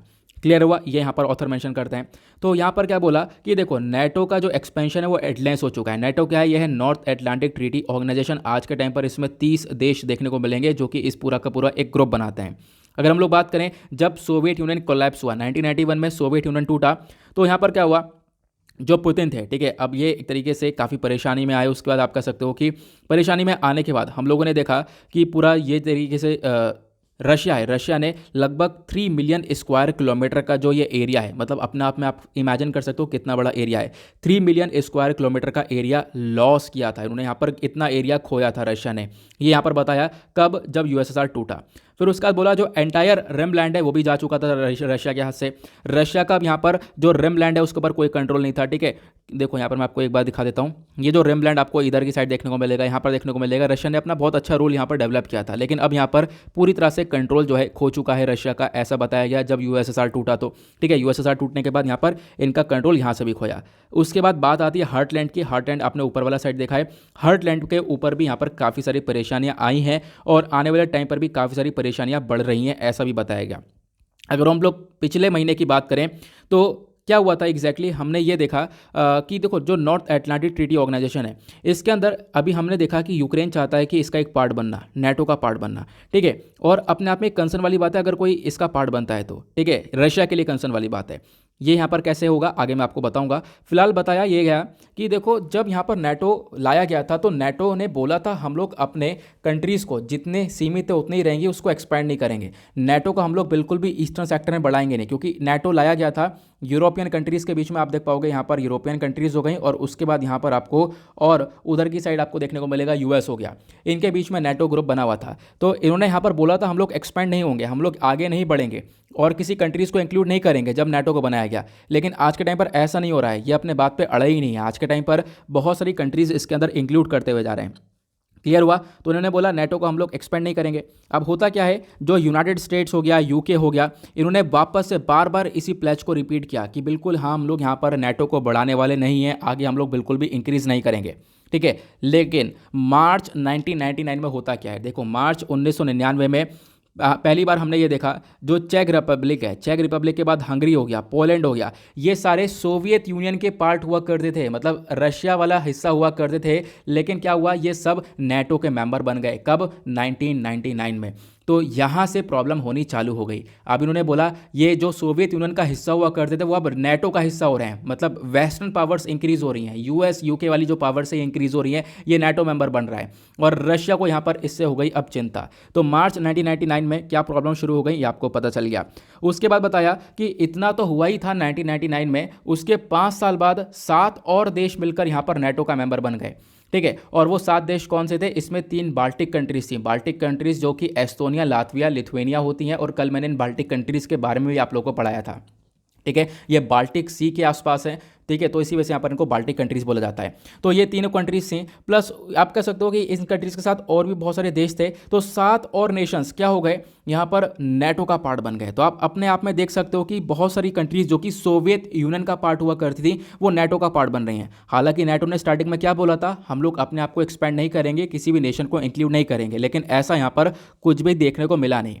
उसके बाद बताया गया, अगर आप देख पाओगे 1990s के आसपास जो नेटो का बॉर्डर हुआ करता था रशिया के साथ वो बहुत लिमिटेड हुआ करता था, लेकिन आज के टाइम पर बहुत ज़्यादा इंक्रीज हो चुका है। इनफैक्ट रशिया अपने आप को एक तरीके से बहुत खतरे में महसूस करने लगा कि नेटो हमारे पास बिल्कुल आ चुका है, एक तरीके से हमारी कंट्रीज़ को ही अपने ग्रुप के अंदर इंक्लूड कर रहा है, तो हमें इसको लेकर कुछ करना पड़ेगा, ये यहाँ पर देखने को मिला।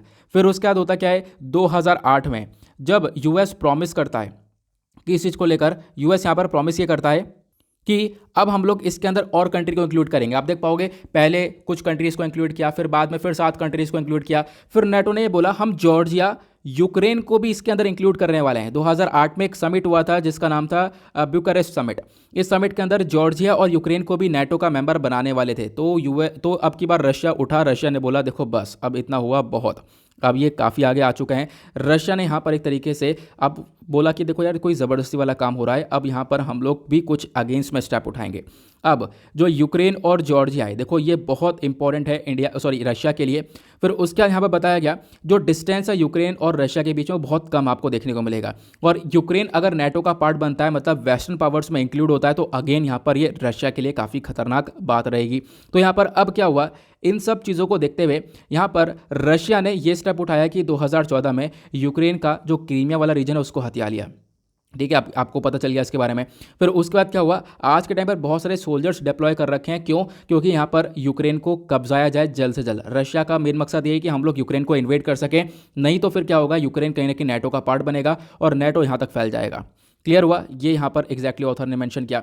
फिर उसका ऑथर क्या बोलते हैं, आप देख पाओगे ब्लैक सी, बाल्टिक सी, सब जगह पर इनका नाटो का इन्वॉल्वमेंट काफ़ी ज़्यादा बढ़ चुका है। और ब्लैक सी आपको रशिया के बिल्कुल जस्ट पास में देखने को मिलेगा, ठीक है। तो मैं आपको एक बार मैप, अगर मेरे पास कोई मैप यहाँ पर देखने को मिले तो मैं आपको एग्जैक्टली दिखाऊँ उसके बारे में, ठीक है। हाँ देखो यहाँ पर ये जॉर्जिया वाला रीजन है ना। ये जॉर्जिया वाला रीजन को इंक्लूड करने के बारे में चर्चा की गई कि नाटो में हम लोग इंक्लूड करेंगे। यार कोई प्रॉपर मैप मैंने यहाँ पर कोई ब्लैक सी को लेकर लगाया ही नहीं है, लेकिन कोई बात नहीं। यहाँ पर आप देख पाओगे, थोड़ा सा आगे जाओगे ना, वहाँ पर आपको नीचे की साइड ब्लैक सी नज़र आएगा। तो उस सी के आसपास तक यहाँ पर नाटो पहुँच चुका है। और बोला गया कि भाई अब क्या है कि ये जो नाटो मेंबर्स हैं इनको अब रोकना पड़ेगा, और रशिया ने यहाँ पर रोकने के ऊपर फोकस किया। और मैंने आपको बता दिया फिर उसके आगे 2014 में क्या किया गया, 2014 में क्रीमिया को हथियाया। फिर उसके बाद अब यहाँ पर पूरी तरह से फोकस है कि हम लोग पूरे यूक्रेन को इन्वेड कर लें। क्लियर हुआ। अब यहाँ पर रशिया का एक्सपेंशन चालू हुआ। अब रशिया ने अपने एक्सपेंशन को चालू कर दिया, क्योंकि रशिया अभी तक शांत था, लेकिन अब यहाँ पर रशिया इनके ऊपर फोकस कर रहा है। रशिया बोला है कि अब हम लोग अपने आप को एक्सपेंड करेंगे। अब मेन मकसद यहाँ पर रशिया का है, जो रिम लैंड है उसको वापस से रीस्टोर किया जाए। कहाँ गया यार, एक सेकंड चलते हैं। रशिया का अब यहाँ पर एम है कि जो मेन हमारा रिम लैंड देखने को मिलता है उसको वापस से रीस्टोर किया जाए। रशिया अपना एक बहुत बड़ा एक तरीके से इन्वॉल्वमेंट यहाँ पर क्रिएट करे। प्लस अब यहाँ पर जो जॉर्जिया का हिस्सा है, लगभग आप कह सकते हो साउथ ओसेतिया और अकबैसिया, यहाँ पर कुछ एरियाज आपको देखने को मिलेंगे, ठीक है। अब इनको कंट्रोल किया जा रहा है रशिया बैक्ड फोर्सेस के थ्रू। यहाँ पर आप देख पाओगे, मैं आपको दिखाता हूँ, ये एरिया आपको देखने को मिलेगा। ऊपर रशिया है, इधर आपको बराबर में जॉर्जिया नजर आएगा, इधर ब्लैक सी भी आपको दिख रहा होगा, ठीक है। एक मैप में बस इतना सा ब्लैक सी दिखा है यार जो कि हमारे किसी काम का रहेगा नहीं। अब यहाँ पर जॉर्जिया में आप देख पाओगे ये वाला रीजन हुआ, ये वाला रीजन हुआ, यहाँ पर रशिया कंट्रोल कर रहा है। यहाँ पर रशिया कंट्रोल इसलिए कर रहा है ताकि यहाँ पर इन सारे कंसर्न को संभाला जा सके, जॉर्जिया नाटो का मेंबर ना बने। अगर जॉर्जिया भी नाटो का मेंबर बन जाएगा तो वेस्टर्न पावर यहाँ तक पहुँच जाएंगी, बिल्कुल रशिया के बॉर्डर तक पहुँच जाएंगी, ठीक है। तो ये यहाँ पर इनके थ्रू बताया गया। क्लियर हुआ। तो अभी यहाँ पर फोकस है कि जॉर्जिया को भी नाटो का मेंबर ना बनने दिया जाए, और प्लस उसके बाद यूक्रेन को भी ना बनने दिया जाए। और आपको पता है यूक्रेन को ना बनने के लिए तो जॉर्जिया के अंदर तो अपने फोर्सेस को डिप्लॉय कर दिया है, और यूक्रेन के अंदर भी अपने सारे यहाँ पर फोर्सेस को डिप्लॉय कर दिया है। आसपास यहाँ पर बहुत सारे फोर्सेस को डिप्लॉय कर दिया है। क्लियर हुआ। फिर उसके बाद यहाँ पर आज के टाइम पर व्लादिमीर पुतिन अपने रिलेशंस बना रहे हैं अपने आसपास वाली कंट्रीज़ के साथ। जैसे कि आप देख पाओगे आर्मेनिया अजरबैजान के बीच में एक बहुत बड़ा वॉर चला, डिस्प्यूट चला। यहाँ पर रशिया ने अपने बहुत सारे पीस कीपर्स, यानी कि शांति को एक तरीके से बनाया जा सके इन कंट्रीज़ के बीच में, तो उन शांत स्वभाव को बनाने वाले लोगों को यहाँ पर इन कंट्रीज में भेजा ताकि इनकी वॉर को खत्म किया जा सके, ठीक है। और अपना डोमिनेंस काकेकस वाले रीजन में बना सके, क्योंकि जो आर्मेनिया अजरबैजान जिस रीजन में आते हैं उसको हम लोग काकेकस रीजन बोलते हैं। क्लियर हुआ। फिर उसके बाद क्या हुआ, यहाँ पर आप देख पाओगे इससे पहले यहाँ पर अभी पिछले साल की बात है, बेलारूस और पोलैंड के बीच में क्राइसिस देखने को मिला, जहाँ पर बेलारूस को यूएस से निकलता है यार, बेलारूस को रशिया ने सपोर्ट किया, क्योंकि बेलारूस कंट्री जो है वो भी आपको रशिया के बिल्कुल जस्ट पास में देखने को मिलेगी। तो बेलारूस को यहाँ पर रशिया सपोर्ट कर रहा है। इनफैक्ट पॉसिबिलिटी तो यह है कहीं ना कहीं आने वाले टाइम पर बेलारूस रशिया में मिल जाएगा। क्लियर हुआ। फिर उसका आपने अभी देखा कुछ दिन पहले कजाकिस्तान के अंदर काफ़ी बड़े क्राइसिस चले, ठीक है। कजाकिस्तान के अंदर एलपीजी के प्राइसेस जो बढ़ा दिए गए थे, उसकी वजह से यहाँ पर सरकार हटाने के बारे में लोग चर्चा करने लगे, प्रोटेस्ट करा लोगों ने खूब। लेकिन इसमें भी क्या हुआ, जो व्लादिमीर पुतिन ने इन्होंने यहाँ पर शांति बनाई, कजाकिस्तान में अपने बहुत सारे फोर्सेस को डिप्लॉय किया, ठीक है। वहाँ पर भी शांति बनाने के ऊपर फोकस किया, प्रोटेस्ट को खत्म करवाया। तो आज के टाइम पर रशिया अपना डोमिनेंस जो है वो इंक्रीज़ कर रहा है, ये यहाँ पर ऑथर का कहना है। फिर उसका आपने देखा अफगानिस्तान में से जो यूएस है वो निकला, ठीक है, क्योंकि अफगानिस्तान में से क्या हुआ, अब यूएस निकला था, उसके बाद तालिबान का कंट्रोल आया। तो उसके बाद रशिया ने यहाँ पर सपोर्ट किया है काफ़ी हद तक, किसको, अफगानिस्तान को। फिर उसके बाद यहाँ पर आप देख पाओगे बोला गया कि आज के टाइम पर रशिया का मेन मकसद है कि हम लोग अपने आप को एक्सपेंड कर सके, और रशिया आज के टाइम पर ये करता हुआ नजर आ रहा है, ठीक है। बहुत सारी कंट्रीज़ के साथ अपने रिलेशंस को अच्छा कर रहा है, अपने आसपास की कंट्रीज़ को, ताकि हम लोग बढ़ सकें। तो ऑथर ये बोलना चाहते हैं व्लादिमीर पुतिन रियली में क्या चाहते हैं, अपने आप को एक्सपेंड करना चाहते हैं, जिसके ऊपर फोकस करना चालू कर दिया है, अपने रिलेशंस अच्छे से यहाँ पर डेवलप कर रहे हैं कंट्रीज़ के साथ। क्लियर हुआ। उसके बाद ऑथर लास्ट में बोलते हैं डिफेंसिव एग्रेशन। डिफेंसिव एग्रेशन में क्या बोला गया, मिस्टर पुतिन मतलब व्लादिमीर पुतिन ने यहाँ पर देखा, व्लादिमीर पुतिन ने रशियन इन्फ्लुएंस को बढ़ा दिया है, ठीक है। चाहे वो जॉर्जिया हो, यूक्रेन हो, बेलारूस हो, सेंट्रल एशिया हो गया, इन सभी रीजन्स के अंदर अपने जो भी सिग्निफिकेंस है उसको इंक्रीज़ किया, अपनी इंपॉर्टेंस को इंक्रीज़ कर दिया है। उसके बाद यहाँ पर एक कंट्रोल आपको देखने को मिलेगा, इनका अपना डोमिनेंस इंक्रीज़ कर रहे हैं। और रशिया प्रिपेयर कर रहा है नेक्स्ट एक्ट ऑन यूक्रेन, कि यूक्रेन को अब की बार हम लोग कब्जा लेंगे, अगला यहाँ पर टारगेट यूक्रेन रहने वाला है। ये बताया गया। क्लियर हुआ।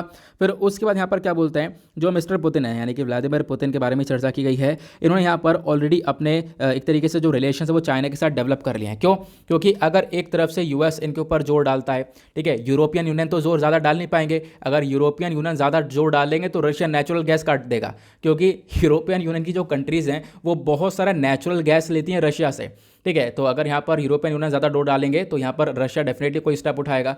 क्योंकि आपको पता होगा नॉर्ड स्ट्रीम 2, नॉर्ड स्ट्रीम 1 ये पाइपलाइंस जाती है जर्मनी में कनेक्ट होती हैं यहाँ पर, जहाँ से रशिया नेचुरल गैस देता है, ये आपको पता होगा।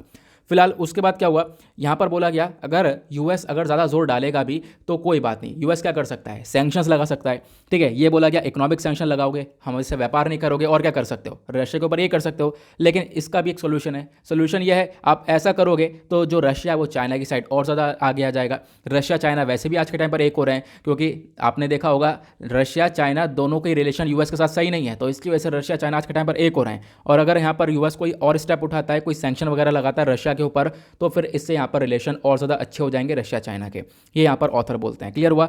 मैंने आपको एक एक पॉइंट यहाँ पर एक एक लाइन ऑथर की सारी चीज़ें बता दी हैं अच्छे से। आई होप आप लोगों को एक एक चीज़ क्लियर हो चुकी होगी। ठीक है, मैंने आपको ये बता दिया कैथरीन के बारे में। फिर सेकेंड वर्ल्ड वॉर के बाद क्या हुआ, नेटो का एंडलेस एक्सपेंशन क्या है, ठीक है, एक्सपेंशन क्या है, उसके बाद यहाँ पर आज के टाइम पर रशिया कैसे एक्सपेंड हो रहा है, प्लस उसका डिफेंस एग्रेशन क्या देखने को मिलेगा। मैंने आपको सारी चीज़ें यहाँ पर बता दी हैं बिल्कुल लास्ट तक। आगे आते हैं नेक्स्ट एडिटोरियल की तरफ।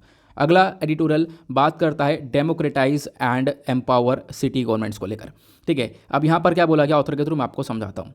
अब इसमें बोला गया, देखो पहली बात तो ऑथर ने एक रिपोर्ट को लिया है और उस रिपोर्ट का नाम है, रिजर्व बैंक ऑफ इंडिया की तरफ से रिपोर्ट लाई गई थी, नाम है state finances study of budget of 2021 and 2022। Clear हुआ। तो रिजर्व बैंक ऑफ इंडिया ने इस रिपोर्ट को पब्लिश किया था, जो कि आप लोगों को नाम दिख रहा होगा। इस रिपोर्ट को 2021 नवंबर के महीने में यहाँ पर रिलीज़ किया गया और बोला गया कि देखो जो गवर्नमेंट है आज के टाइम पर वो बहुत इंपॉर्टेंट रोल प्ले कर रही है पेंडेमिक से लड़ने में, कोविड-19 से लड़ने में इंपॉर्टेंट रोल प्ले किया जा रहा है।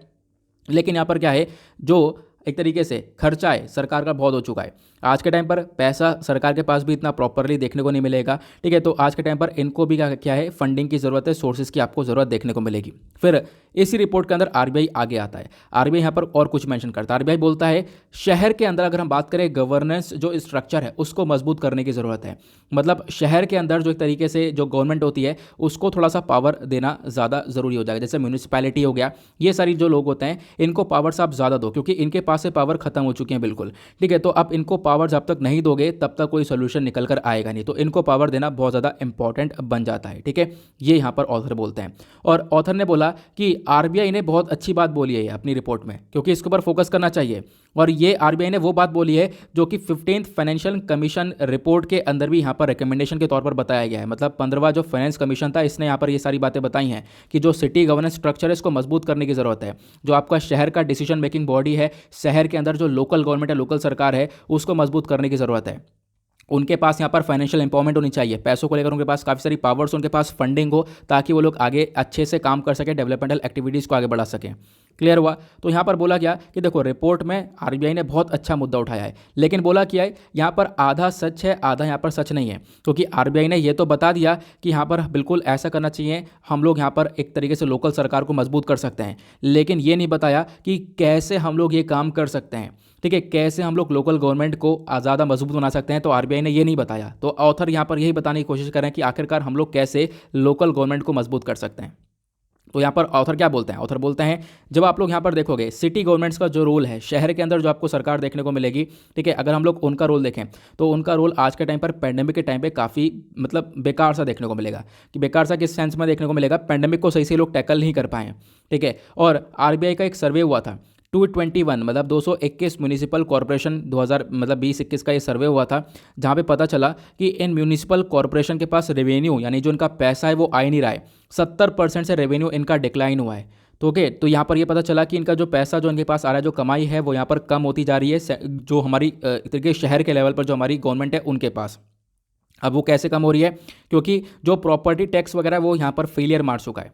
ठीक है, आरबीआई ने ये बताया कि देखो जो प्रॉपर्टी के ऊपर टैक्स लग रहा है वो फेलियर हुआ, और organisation of economic cooperation and development जो OECD बोलते हैं, इसका डेटा ये बताता है कि भारत के अंदर lowest property tax collection rate देखने को मिला है। मतलब पूरे दुनिया में हम लोगों ने प्रॉपर्टी के ऊपर जो टैक्स लगता है, ठीक है, वो बहुत कम कलेक्ट किया है। और इसकी वजह से जो हमारे एक तरीके से शहर के अंदर गवर्नमेंट देखने को मिलेगा, लोकल गवर्नमेंट देखने को मिलेगा, उनके पास यहाँ पर सारी चीज़ें आई नहीं है।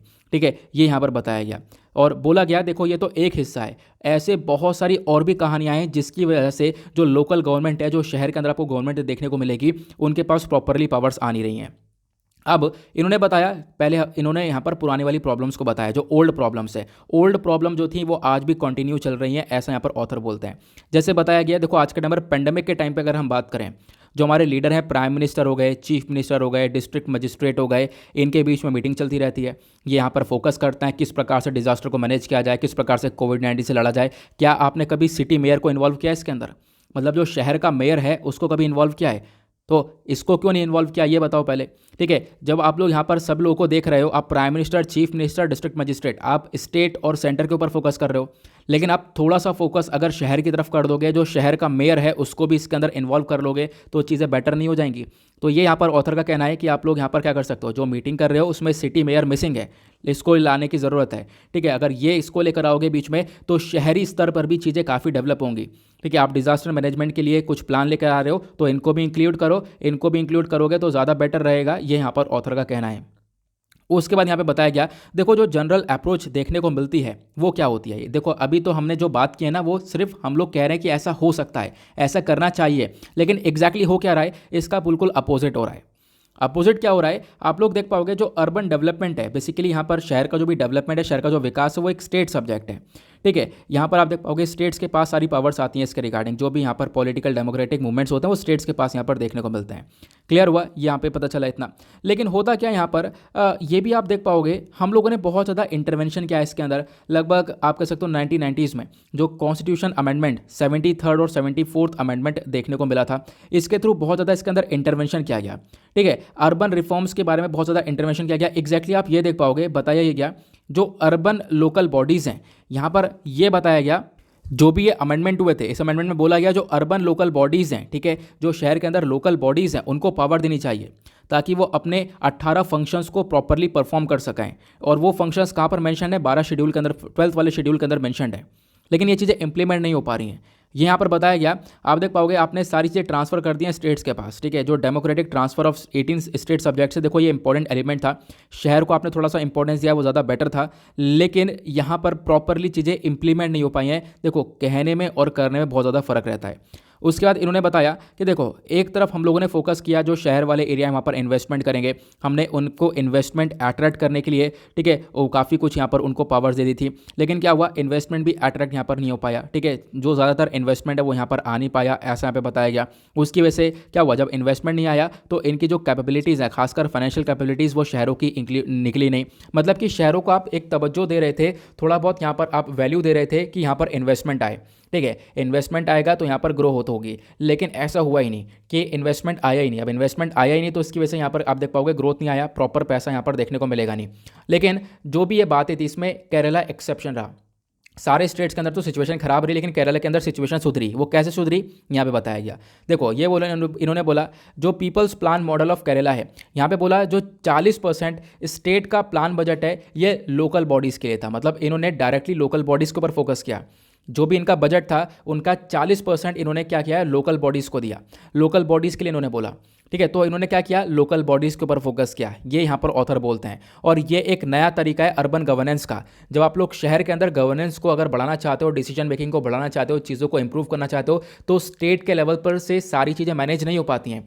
तो आप यहाँ पर स्टेट के लेवल पर से सारी चीज़ें मैनेज नहीं कर पाते हो, तो आप सिटी मेयर को इंक्लूड करो। आप जो एक तरीके से अर्बन गवर्नेंस है उसको इंक्लूड कर सकते हो, उसके लिए आप बजट अनाउंस कर सकते हो। तो जो कि यहाँ पर काम केरला के थ्रू किया गया है। तो उन्होंने बोला केरला ने कहा एक बहुत ज़्यादा अच्छा स्टेप देखने को मिलेगा। फिर उसके बाद आती है फंक्शनल ऑटोनॉमी के बारे में चर्चा। आरबीआई की रिपोर्ट के बारे में चर्चा कर रहे थे। आरबीआई की रिपोर्ट ने यहाँ पर बात छेड़ी है, जिसके ऊपर ऑथर अपने टिप्पणियाँ कर रहे हैं। अब यहाँ पे बात करें जो आरबीआई की रिपोर्ट है, इन्होंने यहाँ पर और भी चीज़ों को हाईलाइट किया। इन्होंने बोला जो सिटी गवर्नमेंट है, शहर के अंदर जो सरकार है, उसकी फंक्शनल ऑटोनॉमी उसके पास होनी चाहिए। ठीक है, मतलब आप कह सकते हो फंक्शंस, फिनेंसेस और फंक्शनरीज, ये तीन होने चाहिए। ठीक है, उसके पास फंक्शंस होने चाहिए कि क्या क्या हम लोग को पावर्स फंक्शंस कर रहे हैं। उसके बाद यहाँ पर काफ़ी सारा पैसा वगैरह होना चाहिए। ठीक है, जिसकी जिसकी वजह से यहाँ पर जो सिटी गवर्नमेंट है वो प्रॉपरली आगे चल पाए, उनके पास एक गवर्नेंस स्ट्रक्चर देखने को मिले। आज के टाइम पर 5000 स्टैट्यूटरी टाउन्स आपको देखने को मिल जाएंगे, ठीक है, जो 5000 टाउन बोले गए, ठीक है। उसके बाद यहाँ पर बहुत सारे टाउन्स आपको इंडिया के अंदर देखने को मिलेंगे। लगभग 35% जो पॉपुलेशन है भारत की वो आपको अर्बन सेंटर्स के अंदर देखने को मिलेगी, ठीक है, शहर के अंदर बहुत से लोग रह रहे हैं, ठीक है, ये यहाँ पर बताया गया। उसके बाद क्या हुआ, लगभग हमारे जो कंट्री का जीडीपी है वो ज़्यादातर शहर से निकल कर आ रहा है, ठीक है। अब शहर से निकल कर आ रहा है, सरकार यहाँ पर कमाई भी शहर के माध्यम से कर रही है, ज़्यादातर जो गवर्नमेंट फंड है वो शहर से ही फ्लो हो रहा है, तो शहर के ऊपर ही फोकस नहीं किया जा रहा है, ठीक है। तो ये भी तो आपको करना चाहिए, ये यहाँ पर बोला गया। क्योंकि देखो पहले क्या हुआ था, पहले जो सिटी गवर्नमेंट्स हुआ करती थी, जो हमारी शहर के अंदर सरकार हुआ करती थी, उसके पास लोकल गवर्नमेंट के पास पावर्स थी। पहले यहाँ पर क्या हुआ करता था, अगर आप देख पाओगे वैल्यू एडिड टैक्स से पहले भी एक टैक्सेशन का सिस्टम हुआ करता था, उसमें बोलते हम लोग ऑक्ट्रॉय का सिस्टम हुआ करता था, जहां पर शहर की कमाई हुआ करती थी। जैसे यहाँ पर केंद्र सरकार टैक्स मार रही है ना, वैसे ऑक्ट्रॉय के माध्यम से यहाँ पर क्या हो सकता है, जो हमारी शहर थे, शहर वाले लोग यहाँ पर, जो शहर की सरकार है वो यहाँ पर कुछ पैसा कमा सकती थी। कैसे, तो मैं आपको देखो पहले यहाँ पर एक सिंपल सा मतलब बताता हूँ इसका। ऑक्ट्रॉय का मतलब होता है एक ड्यूटी चार्ज की जाती है कुछ शहर के थ्रू, ठीक है, कुछ गुड्स के ऊपर। मतलब कि मान लो कोई गुड्स आया, ठीक है, कोई गुड्स वगैरह, मतलब कोई सामान वगैरह है जो कि एक टाउन या फिर एक शहर के अंदर एंटर कर रहा है, तो वो लोग कुछ पैसा चार्ज कर लेते थे, कुछ ड्यूटीज चार्ज कर लेते थे। तो इससे क्या हुआ, शहर की कमाई हुई। लेकिन हुआ क्या, ऑक्ट्रॉय को हटा दिया गया, ठीक है। जो एक मेन अर्निंग थी शहर की हुआ करती थी, तो उनकी वो अर्निंग हटा दी गई, ठीक है। अब क्या हुआ, वो लोग ऑक्ट्रॉय नहीं ले पा रहे हैं, वो लोग यहाँ पर चार्जेस नहीं ले पा रहे हैं, अलग अलग सिस्टम आ गया, अलग अलग टैक्सेशन सिस्टम आ गया, ठीक है। इससे क्या हुआ, इनकी जो फंक्शनलिटीज़ हैं वो कम हो गई, इनके पास पैसा प्रॉपर नहीं आ पा रहा है, ये आप देख पाओगे, ठीक है। ये जो ऑक्ट्रॉय वाली पावर है ना, सारी रेवेन्यू कलेक्शन का जो भी पावर है वो सब स्टेट और सेंट्रल गवर्नमेंट ने ले लिया है। केंद्र सरकार और राज्य सरकार यहाँ पर यहाँ पर ये पैसा ले रही है, रेवेन्यू को कलेक्ट कर रही है, ऐसा बताया गया। उसके बाद आप देख पाओगे नाउ अब जीएसटी वाला सिस्टम आपको देखने को मिलेगा। गुड्स एंड सर्विस टैक्स के अंदर आप देख पाओगे सारी चीज़ें हटा दी गई हैं। इनफैक्ट यहाँ पर आज के टाइम पर तो राज्य सरकार परेशान है, राज्य सरकार कह रही है हमारे पास से सारी पावर्स ले ली गई हैं सेंट्रल के थ्रू, ठीक है। और इनफैक्ट अब तो यहाँ पर शहर का कोई रोल ही नहीं रह गया जीएसटी के बाद। तो ये बताया कि जीएसटी के बाद यहाँ पर जो शहर का रोल है वो पहले से भी और ज़्यादा खराब हो चुका है, खासकर टैक्सेशन के मामले में। तो कोई यहाँ पर टैक्स वगैरह कलेक्ट हो नहीं पा रहा है, ये यहाँ पर ऑथर बोलते हैं। तो यहाँ पर क्या है भाई, इसको एक तरीके से इंप्रूव करने की ज़रूरत है कि जो टैक्स खासकर सिटी गवर्नमेंट है उसके पास भी टैक्स आए। अब उसके लिए ऑथर ने बोला हम लोगों को क्या करना चाहिए, what needs to be done. तो यहाँ पर ऑथर ने बोला सिटीजन्स को यहाँ पर ट्रीट करना चाहिए as a important centres of governance, जहाँ पर आप कह सकते हो एक डेमोक्रेटिक डिसेंट्रलाइजेशन देखने को मिले। मतलब क्या है, मतलब डिसेंट्रलाइजेशन का मतलब पता है, जो पावर्स है वो सबके हाथ में हो, ठीक है। अब सेंट्रलाइजेशन का मतलब जो पावर है वो एक के हाथ में हो। तो आज के टाइम पर जैसा ऑथर बोल रहे हैं वहाँ पर सेंट्रलाइजेशन देखने को मिल रहा है, जो सेंट्रल गवर्नमेंट है वो सारी पावर्स अपने पास होल्ड कर रही है। तो उसको डिसेंट्रलाइज करने की ज़रूरत है, उन पावर्स को जगह जगह पर बांटने की ज़रूरत है। कुछ पावर शहर को दी जाए, कुछ पावर स्टेट्स को दी जाए, ठीक है, कुछ पावर्स अपने पास रखी जाए, जिससे यहाँ पर काम बेहतर हो पाएगा। एक हाथ में पावर है ना, सही नहीं रहेगा। जैसा केरला ने सही काम किया है, केरला के अंदर आप देख पाओगे डिसेंट्रलाइजेशन देखने को मिला। दूसरा स्टेप यहाँ पर ऑथर ने बोला है जो शहर हैं, ठीक है, उनको एक तरीके से क्या करना पड़ेगा, उनको यहाँ पर बोला गया शहर को आप लोग एक एंटरप्रेन्योरशिप स्पेस की तौर पर देख रहे हो। सरकार देख रही है कि यहाँ पर एक एंटरप्रेन्योरशिप को बढ़ाया जाए, ठीक है, इन्वेस्टमेंट को ज़्यादा से ज़्यादा अट्रैक्ट किया जाए। लेकिन यहाँ पर हमको दूसरी चीज़ पर फोकस करना चाहिए, हम लोग को फोकस करना चाहिए डेवलपमेंट के ऊपर, ठीक है। हम लोग को फोकस करना चाहिए कि आज के टाइम पर हम लोग को क्या क्या रिसोर्सेज की ज़रूरत है शहर को, ठीक है। तो इस चीज़ के ऊपर ज़्यादा फोकस रहेगा तो ज़्यादा बेटर रहेगा, ठीक है। तो यहाँ पर ये बोला गया कि आप लोग अटेंशन दो कुछ रिसोर्सेज के ऊपर, जिसकी मदद से हम लोग डेवलपमेंट कर सके। पहली बार शहर के पास, और शहर के पास जो सेंट्रल सिटी गवर्नमेंट है बेसिकली उसके पास पावर्स इंक्रीज हो। क्लियर हुआ। उसका ऑथर क्या बोलते हैं, अब हम क्लाइमेट चेंज के बारे में बात करते हैं। तो ऑथर ने बोला आज के टाइम पर जो हमारे शहर हैं वो सही से क्लाइमेट चेंज के लिए प्रिपेयर भी नहीं है, तो आप इसके लिए क्यों नहीं काम करते। पहली बात यहाँ पर पहली छोटी छोटी चीज़ों के ऊपर तो फोकस करो। शहर अगर आज के टाइम पर आप देख पाओगे कोई भी क्लाइमेट चेंज हो रहा है, कोई भी डिजास्टर आ रहा है, ठीक है, तो उस डिजास्टर को रिड्यूस भी नहीं कर पा रहा है शहर। तो सिटी के पास इतनी पावर्स तो हो ताकि हम लोग यहाँ पर जो क्लाइमेट चेंज का इम्पैक्ट है उसके लिए भी प्रिपेयर रहें, क्लाइमेट चेंज से टैकल करें। फिर उसका नेक्स्ट यहाँ पर ऑथर क्या बोलते हैं, देखो जो लीडरशिप है ना शहर के अंदर वो एक तरीके से इलेक्टेड होनी चाहिए, मतलब 5 साल की इलेक्ट किया जाए, ठीक है, कम से कम 5 साल के लिए होना चाहिए। देखो होता क्या है, बहुत सारे शहर के अंदर आप देख पाओगे जो मेयर होते हैं वो 1 साल के लिए देखने को मिलेंगे। तो बोला गया इसको इंक्रीज़ करो, 1 साल के लिए मेयर रहेगा, फिर दूसरा मेयर आएगा, तो उससे कोई डेवलपमेंट ही नहीं होगा, चीज़ें बदलती रहेंगी।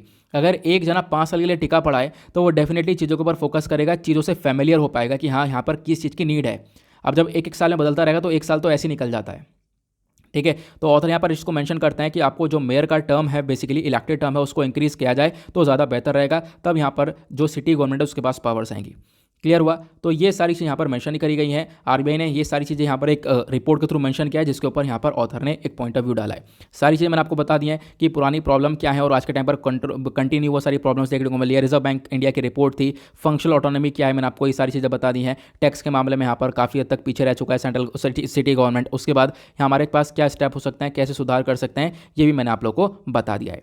उसके बाद यहाँ पर क्या होता है, आता है हमारा अगला आर्टिकल, टेक्नोलॉजी टेंगल के नाम से आर्टिकल देखने को मिलेगा। अभी हुआ क्या है मैं आपको समझाता हूँ। जो यूएस है, यूनाइटेड स्टेट्स गवर्नमेंट ने क्या किया है कि जो एक तरीके से 5G सर्विसेज है, 5G सर्विसेज का जो स्पेक्ट्रम है उसकी ऑक्शनिंग करी। ऑक्शनिंग क्या होती है मैं आपको बताता हूँ। जैसे कि आप लोगों ने देखा होगा भारत के अंदर भी आपको 5G सर्विसेज 4G सर्विसेज मिल रही हैं, ठीक है। वो कैसे मिल रही है, क्योंकि जो टेलीकॉम कंपनीज़ हैं, एयरटेल वगैरह है, इनको यहाँ पर बेचा जाता है ये सामान क्या होता है, वो ऑक्शनिंग होती है इन स्पेक्ट्रम की। स्पेक्ट्रम क्या होता है, एक टावर लगा हुआ है, ठीक है। टावर के थ्रू यहाँ पर जो स्पेक्ट्रम निकल रहा है, अब ये जो स्पेक्ट्रम है बेसिकली नेटवर्क है आपका, 5G नेटवर्क हो गया, ठीक है। अब यहाँ पर क्या होगा, एयरटेल इस स्पेक्ट्रम को खरीदता है, इस स्पेक्ट्रम को खरीदने के बाद ये आपको प्रोवाइड करवाता है, ठीक है। ये जो पावर्स हैं, जो नेटवर्क्स हैं, 5G नेटवर्क्स, 4G नेटवर्क्स, ये स्पेक्ट्रम कहलाता है, ठीक है। जो बेसिकली स्पेक्ट्रम होता है, इसकी मदद से आप देख पाओगे आपका मोबाइल फ़ोन और भी बहुत सारी चीज़ें चल रही हैं, ठीक है। आज के टाइम में इंटरनेट वगैरह आप देख पाओगे जो कि प्रॉपरली वर्क कर रहा है। अभी हम लोग आ चुके हैं 5G के ऊपर। तो 5G स्पेक्ट्रम की जब बात आती है, ठीक है, तो यहाँ पर आपको 3 प्रकार के स्पेक्ट्रम देखने को मिलता है। एक होता है यहाँ पर लाइसेंस्ड, एक होता है शेयर्ड, एक होता है अनलाइसेंस्ड। इसको आप लोग कह सकते हो लो बैंड, मिड बैंड और हाई बैंड, ठीक है। जो मिड बैंड होता है इसको हम लोग सी बैंड बोलते हैं। मिड बैंड के अंदर कितनी पावर होती है, 1 गीगाहर्ट्ज़ से लेकर 6 गीगाहर्ट्ज़ तक। जितनी ज़्यादा पावर होगी उतनी ज़्यादा स्पीड ज़्यादा आएगी, जितनी ज़्यादा पावर होगी उतनी स्पीड ज़्यादा आएगी, ठीक है। ये आपको देखने को मिलेगा। लेकिन अभी यूएस ने क्या बोला है, यूएस ने टेलीकॉम कंपनीज़ के लिए यहाँ पर इस मिड बैंड 1 गीगाहर्ट्ज़ से लेकर 6 गीगाहर्ट्ज़ को अलाउ किया है। मतलब यूएस ने इतनी ऑक्शनिंग करी है कि जो टेलीकॉम कंपनीज़ हैं यूएस की, वो इसको परचेज़ करें और कस्टमर्स तक यहाँ पर ये सर्विसेज दें। अब आपको कि इसमें दिक्कत क्या है, तो अच्छी बात है, लोगों को इंटरनेट स्पीड ज़्यादा मिलेगी। ये अच्छी बात इसलिए नहीं है क्योंकि जो इंटरनेट स्पीड है ये कहीं ना कहीं एयरप्लेन के लिए खतरा बैठ जाएगी। कहोगे एरोप्लेन के लिए कैसे खतरा बैठेगी, तो यहाँ पर आपको मैं आर्टिकल पर लेकर चलता हूँ। तो पहली बात तो आपको बेसिक समझ में आ गया। अब एरोप्लेन के लिए ये इसलिए खतरा में रहेगी, ये सारी बातें किसने बताया, ये सारी बातें बताई है फेडरल एविएशन एडमिनिस्ट्रेशन है, जिन्होंने बताया कि ये अपने आप में कंसर्न है। कंसर्न इसलिए है क्योंकि एरोप्लेन के अंदर होता है एक एलिमीटर, ठीक है। वो एलिमीटर क्या होता है मैं आपको बताता हूँ। हाँ, एलिमीटर बोला हूँ, सॉरी, ऑल्टीमीटर। यहाँ पर आप देख पाओगे मेंशन किया गया है। एयरक्राफ्ट के अंदर मतलब एरोप्लेन्स के अंदर होता है एक ऑल्टीमीटर। ऑल्टीमीटर का क्या काम होता है, वो आपको बताता है ज़मीन से आप कितने डिस्टेंस पर हो। अगर क्या होगा, ये जो ऑल्टीमीटर है ये भी यहाँ पर इतने ही बैंड के ऊपर काम करता है। देखो यहाँ पर ये भी ऑल्टीमीटर भी क्या करता है, इतने ही बैंड के ऊपर काम करता है। बैंड मतलब जैसे मैंने आपको बताया था, ठीक है, लगभग आपको देखा 1.5 गीगाहर्ट्ज़ तक का है, ये इतने बैंड तक। तो अभी यहाँ पर जो यूएस है, यूएस ने क्या बोला कि हम लोग क्या करेंगे, जो यूएस की टेलीकॉम कंपनीज है वो 3.8 से लेकर 3.9 गीगाहर्ट्ज़ तक की जो पावर है, स्पेक्ट्रम है, ये यहाँ पर बेचेंगे टेलीकॉम कंपनीज़ को। अब बोला गया अगर ये स्पेक्ट्रम बेचा जाएगा, तो अगर ये इतनी यहाँ पर एक तरीके से इंटरनेट स्पीड देखने को मिलेगी, 5G स्पीड, तो इससे कहीं ना कहीं जो एरोप्लेन का आपको ऑल्टीमीटर देखने को मिलेगा, जो कि यहाँ पर चीज़ों को डिफाइन कर रहा है कि हाँ ग्राउंड से कितने अपर लेवल पर ये एरोप्लेन आपको देखने को मिलेगा, ये वर्क करना बंद करेगा।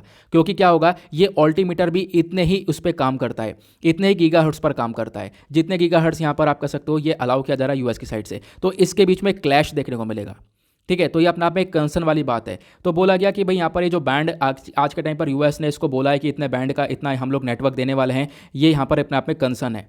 तो इसका एक सोल्यूशन निकल गया। सोल्यूशन क्या निकला गया है, सोल्यूशन ये है जो 5G सर्विसेज हैं ये एयरपोर्ट्स के आसपास नहीं रहेंगी। क्योंकि होगा क्या, देखो जो एयरपोर्ट्स के जो एरोप्लेन है, एरोप्लेन का ऑल्टीमीटर भी इसी बेसिस पर काम करता है। साथ ही साथ जो ऑटोमेटिक लैंडिंग वगैरह होती है वो सब यहाँ पर एरोप्लेन के अंदर इसी बेसिस पर काम करती है। तो अगर यहाँ पर इतनी पावर से नेट चलता रहेगा तो यहाँ पर ये ऑल्टीमीटर काम करना बंद करेगा, क्योंकि वो इससे क्लैश करेगा, ठीक है। या फिर आप कह सकते हो जो यहाँ पर ऑटोमेटिक लैंडिंग है वो भी यहाँ पर इस गीगाहर्ट्ज़ से क्लैश करेगी। तो इस वजह से यहाँ पर एक काम करना बंद कर सकती है। एरोप्लेन के अंदर इतने सारे लोग बैठे हैं, यहाँ पर उनको काफ़ी बड़ा खतरा पहुँच सकता है। तो अब इन्होंने डिफाइन ये किया है, लास्ट में करेंगे क्या, करेंगे ये कि जो एरोप्लेन एयरपोर्ट है, बेसिकली एयरपोर्ट हो गया, एयरपोर्ट के आसपास 5G सर्विसेज देंगे ही नहीं, ठीक है। एयरपोर्ट के आसपास 5G सर्विसेज को दिया नहीं जाएगा, 50 किलोमीटर दूर तक नहीं दिया जाएगा। जब आसपास इसके 5G सर्विसेज नहीं होंगी तो यहाँ पर जो एरोप्लेन होगा, ठीक है, उसके ऑल्टीमीटर में कोई यहाँ पर कंसर्न नहीं आएगा और वो ऑटोमेटिक लैंडिंग वगैरह भी आराम से कर सकता है। तो ये इसका सोल्यूशन निकल कर आया है। क्लियर हुआ, मैंने आपको बता दिया एग्जैक्टली क्या सिचुएशन देखने को मिल रही है। बहुत सिंपल से शब्दों में आपको चीज़ें बता दी हैं। सी बैंड क्या होता है, स्पेक्ट्रम क्या होता है, ये भी आपको क्लियर हो चुका होगा। और पता होगा हम लोग यहाँ पर एक प्रीलिम्स का जो क्वेश्चन लिया था उसका आंसर हम लोग देखते हैं फटाफट। तो क्वेश्चन क्या था, which one of the following foreign travellers elaborated discuss about diamond and diamond mines of India. जो डायमंड और डायमंड माइंस इंडिया की, उसके बारे में किसने समझाया इस चीज़ों के बारे में, तो यहाँ पर किसने डिस्कस किया है, तो इसका करेक्ट आंसर आपको देखने को मिलेगा answer number B, Jean Baptiste Traveller करके यहाँ नाम देखने को मिलेगा। इन्होंने यहाँ पर इंडिया के डायमंड माइंस के बारे में काफ़ी सारी चीज़ें डिटेल में डिस्कस करी हैं। उसके बाद आपको पता होगा मैंने एक आर्टिकल लगा रखा है, वो कौन सा है ना, आपको पता होगा आज का हमने थंबनेल लगा रखा है। थंबनेल हम लोग एक अलग टॉपिक पर लेकर चलते हैं ताकि वीडियो को जल्दी अपलोड कर पाएँ। थंबनेल में चर्चा ये की गई थी, जो चाइना है, चाइना यहाँ पर दुनिया का एक लार्जेस्ट रोबोट यहाँ पर बना रहा है, इसको बिल्ड कर रहा है। ठीक है, ये आप देख पाओगे इस प्रकार से रोबोट नजर आएगा। कल चाइना के जो ग्लोबल टाइम है, उन्होंने यहाँ पर ये सारे आर्टिकल्स पब्लिश करे थे, और ये कहीं ना कहीं इंडिया के लिए एक बहुत बड़ा खतरा रहेगा, इंडिया के लिए थ्रेट रहेगा। तो कैसा रहेगा ये मैं आपको बताता हूँ। तो ये आप देख पाओगे मैं ट्विटर अकाउंट पर लेकर आया हूँ, और उसके बाद यहाँ पर आप देख पाओगे चाइना ने डेवलप किया है इलेक्ट्रिक याक को। इस रोबोट का नाम है इलेक्ट्रिक याक, जो कि यहाँ पर दुनिया का एक largest electric power quadruped bionic robot ये देखने को मिलेगा। इसकी लोड कैपेसिटी वगैरह काफ़ी ज़्यादा अच्छी है, ऐसा बताया जा रहा है। माउंटेन रीजन में काम करेगी, तो इनफैक्ट यहाँ पर आप कह सकते हो लद्दाख वाले रीजन में चाइना इसको डिप्लॉय करने वाला है। ठीक है, ये आप देख पाओगे वीडियो रिलीज़ करी गई है, तो लद्दाख वाले रीजन में चाइना इस पूरे रोबोट को डिप्लॉय करेगा, और इस रोबोट को यहाँ पर आप कह सकते हो यूज़ करेगा कि जो इनके सोल्जर्स उनको सपोर्ट मिले। इनके सोल्जर्स जब यहाँ पर पहाड़ पे रहेंगे, क्योंकि देखो इनके सोल्जर्स क्या है, चाइनीज सोल्जर्स क्या है, ये लोग ठंड को झेल नहीं पाते हैं, ऐसी चीज़ें देखने को मिलती हैं। तो यहाँ पर क्या है कि ये लोग यहाँ पर क्या होगा, इस रोबोट का सहायता लेंगे, और इस रोबोट की मदद से आप कह सकते हो कि क्या करेंगे, ये रोबोट उनको सपोर्ट करेगा, इनको सामान वगैरह, माउंटेन पर कोई सोल्जर है तो वो सामान वगैरह प्रोवाइड करवाएगा। तो कहीं ना कहीं इंडिया के लिए यहाँ पर एक कंसर्न देखने को मिलेगा। ठीक है, ये यहाँ पर बताया गया। अब आने वाले टाइम पर इस आर्टिकल के बारे में डेफिनेटली चर्चा हो सकती है, तो यहाँ पर इसके बारे में ज़रूर आप लोग ध्यान रखना। ठीक है, और जैसे हम लोगों ने कल भी एक डिस्कस किया था ग्रेट रेजिग्नेशन के बारे में, ठीक है, एक बहुत बड़ा रेजिग्नेशन देखने को मिला था, वो आर्टिकल आज डेली करंट अफेयर्स के अंदर कवर किया जा रहा है। तो उसी प्रकार से ये आर्टिकल भी इंपॉर्टेंट हो सकता है। जो भी हम डिस्कस कर रहे हैं रेगुलर बेसिस पर, जो एक अलग आर्टिकल लेकर चलते हैं, वो अपने आप में बहुत ज़्यादा इंपॉर्टेंट होता है। क्लियर हुआ ना? इसी के साथ करते हैं हम लोग अपने लेक्चर को समाप्त। मिलते हैं आप लोगों से नेक्स्ट वीडियो में। आज के लिए bye bye, have a nice day, thank you and जय हिंद।